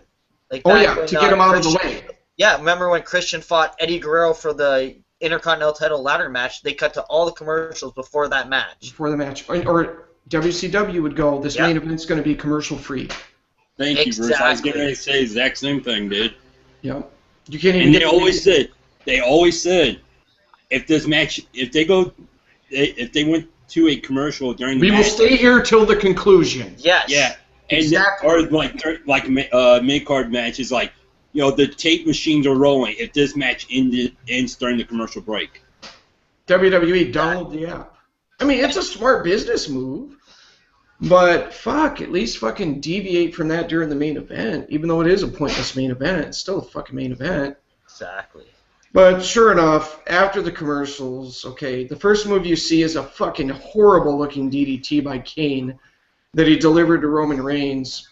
And yes, the baby face is selling at this point. Remember, Roman Reigns was in control before the commercial. Now he's selling. So cue up the John Cena ass kissing on the apron. I can't say this with more emphasis. I can't stand watching that motherfucker on the apron. Come on, hey, Get him. tag me in. Get him. Come on. Wait, you see the part where Kane knocked Roman Reigns off the apron, and then Cena like puts his hand up just in case Kane's coming for him, like he's Yeah, gonna punch him. yeah, believable. Yeah, get the fuck out of here, man. No, we know you're kissing ass, dude. We want top guys in the company that kick ass, not kiss ass. It's very simple. But anyways, okay, so let's put it this way. This is how I honestly feel about that. Let's be fucking dumbasses, right? Let's be dumbasses for a moment. Cena likes Reigns. He's trying to help Reigns. So let's support this fucking jamoke because he likes and he's trying to help Roman Reigns and Chris Jericho. That's what this is all about. The way he fucking acts on the apron, this dude is savvy. Honestly, John Cena, please run for office when you're done because he's a fucking politician and he would get voted in. He even talks like a politician. He goes into this Barack Obama voice. I mean, dude, run for fucking office. You fucking politician. I mean, the crowd can be literally shitting on him. Like they were after fucking SummerSlam. And Cena goes, yeah, I understand you're upset about SummerSlam. They're booing him, and he spins it around. Get this guy a fucking spot on mainstream news in America. Because John Cena can spin shit like that. So you got this motherfucker kissing ass on the apron. So, predictably, after Roman Reigns selling for a while, Reigns makes the tag to Jericho because you gotta save John for the end. By the way, Vince, really? No, I should thank Vince. Because remember, sometimes I throw stuff out there that I don't have evidence to prove. And I threw out there that I honestly believe one of the big reasons that Cena gets pushed the way he does is because the WWE has identified that John Cena's fans, not all of them, but that John Cena's fans believe the kayfabe hero stuff. And they are deathly afraid if he does clean losses without standing there and holding up a swollen elbow, or 11 months later blames his loss to The Rock on losing focus, okay? If Cena doesn't have an out or an excuse, or if he's not made to look strong directly after, they're afraid that these fans who buy into him being the hero will give up on him. Lo and behold, what rumor came out last week? That Vince was the one that booked Cena to basically tear the Wyatts apart. It just fucking irritates me. Luke Harper is the fucking man, and so is Bray Wyatt. I'm a little indifferent on Eric Rowan. But that fucking Wyatt family has, man, they've really blasted onto the scene. So what does Vince do? Yeah! Let's send John out there. Have him fucking bury the Wyatt family. Oh, I know they're still on TV. No, bury the excitement about them with Cena fucking doing his fucking bullshit again because you're afraid that John Cena's fans will give up on him. Wow. Talk about, and if it's rumor, it's dirt sheet stuff, but if it's true, which I have no reason to believe it's not because I've had that hunch for a long fucking time, boom, there you go. And how do you know? Okay, sometimes you got to put 2 and 2 together. John Cena's not only protected in that ring and in that company, he's protected with public relations. If you haven't figured that out by now, wow. What did John Cena say about turning heel? Who wants to answer that question? What did he say about why he didn't want to turn heel? Kids. Why now? He can't do it because he does all the charity work. Okay, and what else, MG? Why he won't turn heel? Why he wouldn't turn heel? What did he publicly say? Well, I don't remember. He said you have to be a bad guy to Yeah. be a heel. That you have to be a bad guy. And he wouldn't be able to do the charities and all that like Adam said. How do you know that this dude ain't back there in a meeting with Vince, because we would never hear about it? How do we know that he ain't back there saying to Vince, you know, I got Vince, I got these tweets from these fans, and they're really disappointed that my character lost in that fashion. What do you think about having me, go over on all the Wyatts? You know, how do you know he wasn't back there doing that? How would we know? Because that would be the same psychology that he uses when it pertains to turning heel. Well, the thing is with heels, too, like, the NWO did charity work, but they kept it all under wraps, WCW. Like, there's kids, like, the NWO did Make-A-Wish, and they kept it all under wraps. Like, why can't you just do that? Exactly. Well, Even one of the Hogan, reasons is because wrestling fans are too much into what's going on behind the scenes now. Yeah, but politics, man. But everybody knows the show Arrow is fake, and no one gives a crap what the guy does off the set. even Hollywood Hogan came out and said, like, when he was as Hollywood, he would always sneak out back and sign autographs and making sure no cameras caught him. You know, sign autographs. Yeah, you didn't have camera phones back then either, though. Exactly. Yeah, that's true. At the WCW shows when Hogan was in WCW, and I'm pretty sure it was that way in WWF before he went to WCW, I saw firsthand they would have a line of the less fortunate that Hogan would meet with. Whole backstage experience and all that stuff. I mean, Hogan did his thing. They didn't have to exploit it to get him over, though. Exactly. You know, And but okay, moving on. Yeah, go ahead, Bruce. This is a subject that I've been trying to leave alone because I don't want to come up here on a moral high ground, but here's the thing, okay? So you just got the hot tag to Jericho. They built it up for a little bit, and then sure enough, out of nowhere, Cena, because the heels are flooding the ring, Cena ends up just running in there and nonchalantly giving Kane the AA, the standing fireman's carry, and I fucking hate that move. I hate that move. I hate the way he delivers it. I hate the way he drops to his knees. I hate backstage too, but I hate the fucking way that move has buried my excitement for so many fucking people over the years. I can't stand that move. Anyways, He could at least sit out with it like a Falcon's arrow or something. Shit. How about a Death Valley driver? You know, Death Valley driver, Michinoku yeah. driver from that point. Something. Like, Mr. T pulled off the standing fireman's carry better than John Cena at WrestleMania 1. Ask Roddy Piper that one. Yeah, he actually did use that move, but yes. So anyways, so sure enough, Chris Jericho hits a code breaker, and the WWE goes directly to a fucking another commercial. What?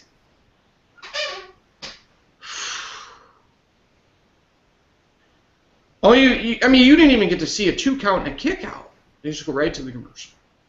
So sure enough, after this terribly timed commercial break, Jericho is working with Orton in the ring, and you can see Cena on the apron with this fucking overacting as usual, trying to garner support because look, morons, look.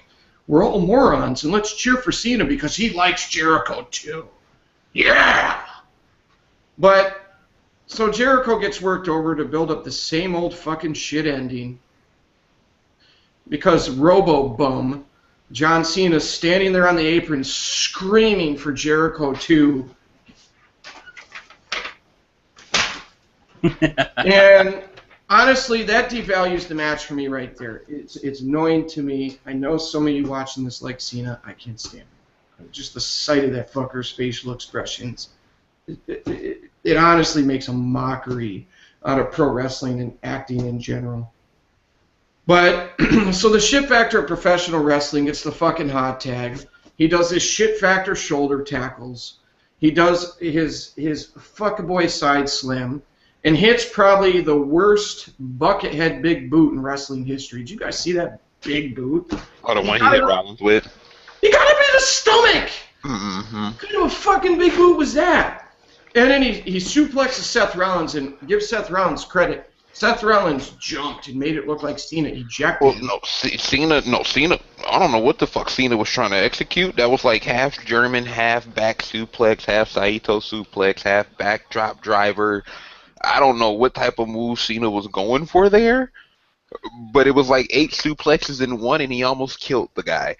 Well, Seth Rollins at least made it look good. Well, he didn't have a choice. Cena almost killed him. Well, He like picked him up for a German, but like had the backdrop for him too. Like, yeah, what it the was fuck are you weird. doing? Look at Cena. I'm surprised he hasn't hurt more people. It was reckless as shit because he didn't even wait before he threw it. He just picked him up. Well, so anyways, he hits the AA on Kane again, and then look at Cena. He's gonna tag in Reigns because Reigns is popular, not so much anymore. And Roman Reigns hits the spear on Kane for the finish. Wow. Then after the fucking match, John Cena walks over to Triple H, and he says, "I will see Brock Lesnar at Night of Champions." Well, really? Thanks, for that great information. He's really ready for Brock Lesnar, And Michael Cole's talking about how Cena, yeah, golly, gee gosh, he showed Triple H and Brock Lesnar that he's ready. Fuck off. The show ends with this dumbass holding up a fucking sign that says this. And the other side of the sign said, "You can't see me." And the idiot thought that this side of the sign said, "You can't see me," fucking moron. Has anyone ever seen those DVDs, Bum Fights? Yep. Yeah. John Cena's the bum hero to me. I mean, that's exactly what he is. All of these fucking years, this guy is absolute trash. There's no better way of putting it. To me, he's fucking trash. I am so sick and tired of that fucktard who held that sign up being the fucking hero and getting the Super Cena booking over and over again. And you know what it's because? Us internet fans are so stupid, right? No, I'm not going to go there. But it's because I'm not going to go there. I can't go in on other fans. I can't do it. So anyways, the guy does a clean fucking job for Brock Lesnar. Great. But ever since he did the clean job, Vince is back to shoving him down our throats because he's afraid that Cena's fans will give up on him. And, man, genius, I've had that theory for what, 2-3 years? Yep. John Cena fucking sucks. Yeah! He sucks. He's garbage. You got 15 minutes. Here's the catch-22. So coming into the match, we had 24 minutes and 34 seconds. This match, you almost had as much wrestling. You were a little less than 9 minutes short of having as much wrestling on TV as the entire show. 15 minutes and 37 seconds of actual on-TV wrestling taking the commercials out. In the catch-22, I just said it was a catch-22, is you had fucking John Cena being featured in the biggest, longest match of the show. Again. So, here's the good news. Okay, there is good news, I guess. There were 17 minutes and 50 seconds of wrestling in the third hour of Raw. But if we could get around 20 minutes of wrestling each hour, oh man, the show would be so much better. 25 minutes may be pushing it for this company, but that would, you know. The bad news is that 15 minutes and 37 seconds, like I said, featured fucking fuckboy. Doing stupid shit on the apron. Doing the stupid The only problem is Come on! He's that pulling up 20 his own minutes. pants. That 20 minutes per hour has to actually be good wrestling because the shit they put out there isn't good wrestling. So. No, they're capable, believe me. Oh yeah. They're capable. I actually find myself enjoying a number of weeks reviewing SmackDown for the website and NXT more than this. Yep. NXT is an actual wrestling format. That's what I was telling you before you started reviewing it. I was like, look, bro. You were like, nah, it's developmental. I was like, bro, it's better. Yeah, right now, say what you want about TNA. TNA, entertainment-wise, now SummerSlam is another deal, but for the free TV right now, TNA has been smoking the WWE for wrestling. Smoking them. Smoking them. And fuck, saying that, I take heat all the time for putting over TNA. TNA don't have that many fans. I could sit here and pander to the WWE's big fan base. No.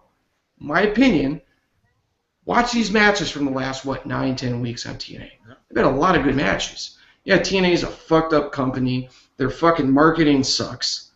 They're a B-rate company of the WWE. They don't even have a shell of a stage that WWE has.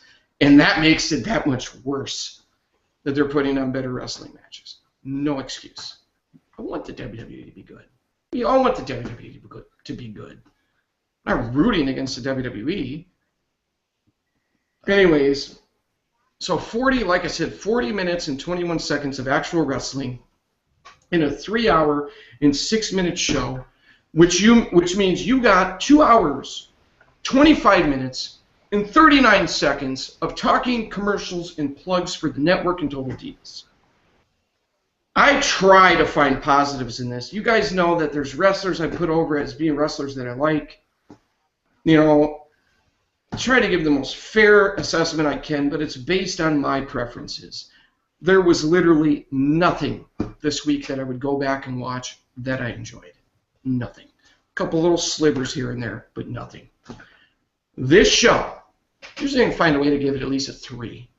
This show gets a 0 out of 10 for me. No offense to the people who work for WWE, the wrestlers and things of that nature. This show fucking sucked dick. Sucked dick. It was a fucking failure. And then people like Triple H and some of these other individuals will get mad at us for having that opinion. Too bad.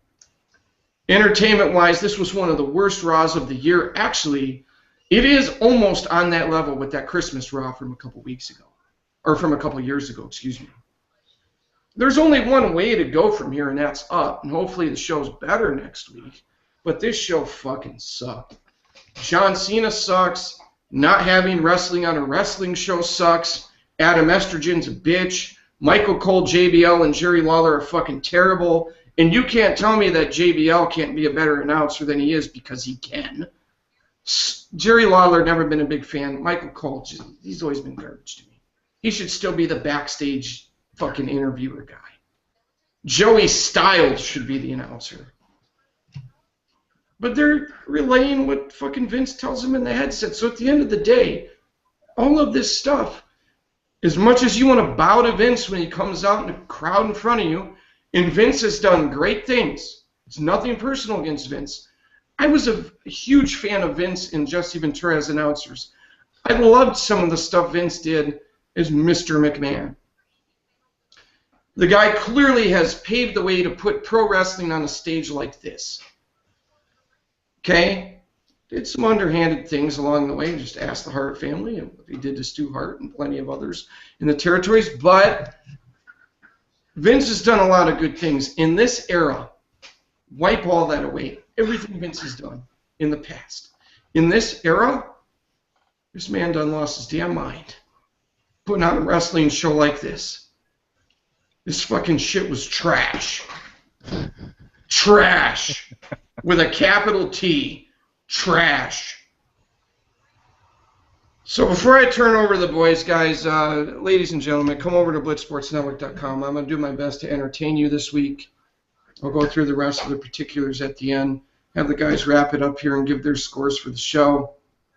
If they didn't see the show like Chris, you can just give your overall thoughts in general. But I'm sorry, man. We appreciate the platform that you all give us. We honestly, Mad Genius and I have talked about this a bunch of times, feel lucky that you guys have given us this platform to share our thoughts on wrestling, because we're just passionate wrestling fans. And I wish, man, that we could come on here and say good things. I really do. I want it to be good. I don't want to sit through that shit every fucking week. Yeah. These last two Raws have been pathetic. I mean, just fucking pathetic. They can do better than that, and I hope they do. Guys, you're up. Mind if I go first, guys, just because I didn't see the show, so I'm probably going to be the quickest one? Go ahead. Go ahead. All right. First off, I want to apologize to everyone viewing that I didn't watch the show. Sorry I didn't do that, because if I did, I have a lot more funny things to say because how crappy the show was. Like, just hearing all the transcripts, terrible. But I'm going to say there's one thing I will rewatch of this Raw will be the Blitz Sports review right here. I will be rewatching this video because that's the only thing you can rewatch from WWE. Like, fuck. It was just terrible. And if anyone wants to follow me, I'm on Twitter, ClassicChris905. Raw could be so much better. They have so much good players. I just wish they'd use them. Guys, take it away because I didn't see the show, so I'm going to give it 1 out of 5.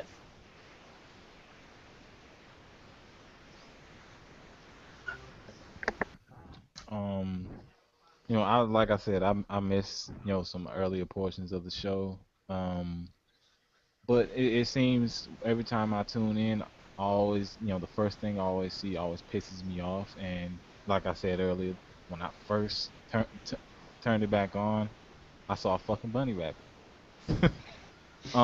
That alone right there, I give it a fucking negative score. I'm giving this show a negative score, and then this final match, um, you know, with little that they had going in the match, they go to a commercial. That kills any match. I mean, why are you going into a commercial during the match? And this is supposed to be your main event. Obviously they made this a habit to try to sell that bullshit app, but as Bruce said, it there's barely any wrestling, and most of the wrestling that they decide to put up there is trash. I mean, you get to see Cena, the guy who's been shoved down your throat for 10 years. You get to see him. I mean, I'm honestly gonna start watching NXT and a little bit more of TNA because I just I can't watch this shit and even take it remotely serious. So I'll give this a negative score. If you want to talk to me, I'm on Twitter at Calvin Philpott, and that's Philpott with 2 T's, and I'm on YouTube. Do a YouTube search for me at Carolina Calvin.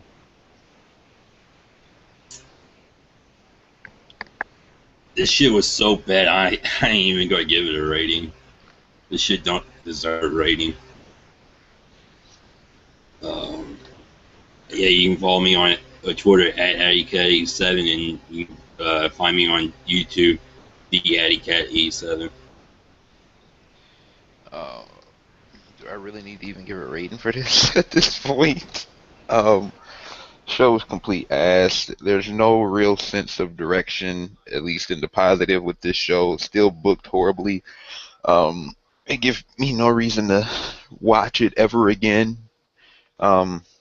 So yeah, I'm not guaranteeing I'll be up here every week. I'll try to make some more appearances, but I'm not watching this shit every week. Just to be honest with you guys, I'm not gonna do that. So I'm not gonna say I'm gonna be up here every week. But yeah, there's really no positives coming out of this show. So I don't even know what number to give it, but it's a negative out of 100 for me. You can follow me on Twitter and Twitter and YouTube at Virtuoso Sports. You can also find me on prowrestlingtees.com/virtuoso sports. Head over there, pick up a t-shirt. Blitz team shirts are available over there. There was one actually designed by Adam, and a lot of them over there are designed by fellow Blitz teamers as well. So head over there and pick up a shirt. And that's it. Well, I'll just say to the guys on the panel that I really enjoyed the conversation tonight. That's one misconception. The title says Raw Review. It's really wrestling discussion. You know, is what it turns into. Yeah, we review Raw, but we have fun talking to each other. Reminds me of the podcast, MG, a lot. Oh, yeah. Where we would just sit there and shoot the shit, you know, and that's what this is. You're hearing guys shoot the shit, hearing our unabated thoughts on the WWE and wrestling history, and, man, Chris is bringing some good stuff to the table. Calvin's bringing the swagger, you know, Calvin, longtime wrestling fan as well. Adam doing his thing, WCW guy. It is nice to have, I know that some of the Canadian viewers pretty excited about that, Chris, having a Canadian on here. So, but yeah, you are going to see more new faces soon as well. I've been doing something on the website, and I'm working on something there, giving people some tryouts on VIP videos. Got some very excited individuals, but again, one more time, blitzsportsnetwork.com. I'm going to do my best to keep you guys entertained throughout the week. That's where you can find me. Other than Thursday night, we'll be back to do a TNA review. Last week's show was a little bit of a drop. Wednesday night, sorry. Wednesday night. And I fucking hate that. It was nice having a little break. But anyways, Wednesday night, you know, there was a little drop off last week, but it's still pretty good. We'll see how good it is this week. Other than that, football talk's going to start heating up on this channel. Going to do a UFC review on Friday night. Different format for you football fans out there, NFL, to be clear, because I know some people consider soccer football, but a lot of people do. But this year we'll not be doing the game-by-game recaps on YouTube. I'm going to reserve that for the website, and I'll just bring the boys on to do roundtables to kind of shoot the shit about, you know, headline topics and stuff like that with the NFL. So dialing back the NFL coverage on the channel a little bit, because I put a lot of work into that. But starts Thursday night. Yes, it does. Yes, it does. So do me a favor, subscribe to the channel. Thank you if you already have. Thank you for giving us this platform to talk wrestling. We appreciate each and every one of you. Do us a favor, hit the like button under the video below before you go. We always appreciate all them likes. And then visit my channel for my other videos on the NFL, NBA, MMA, boxing, and pro wrestling. So with that being said, I'm going to get out of here. WWE, step your fucking game up. Shit.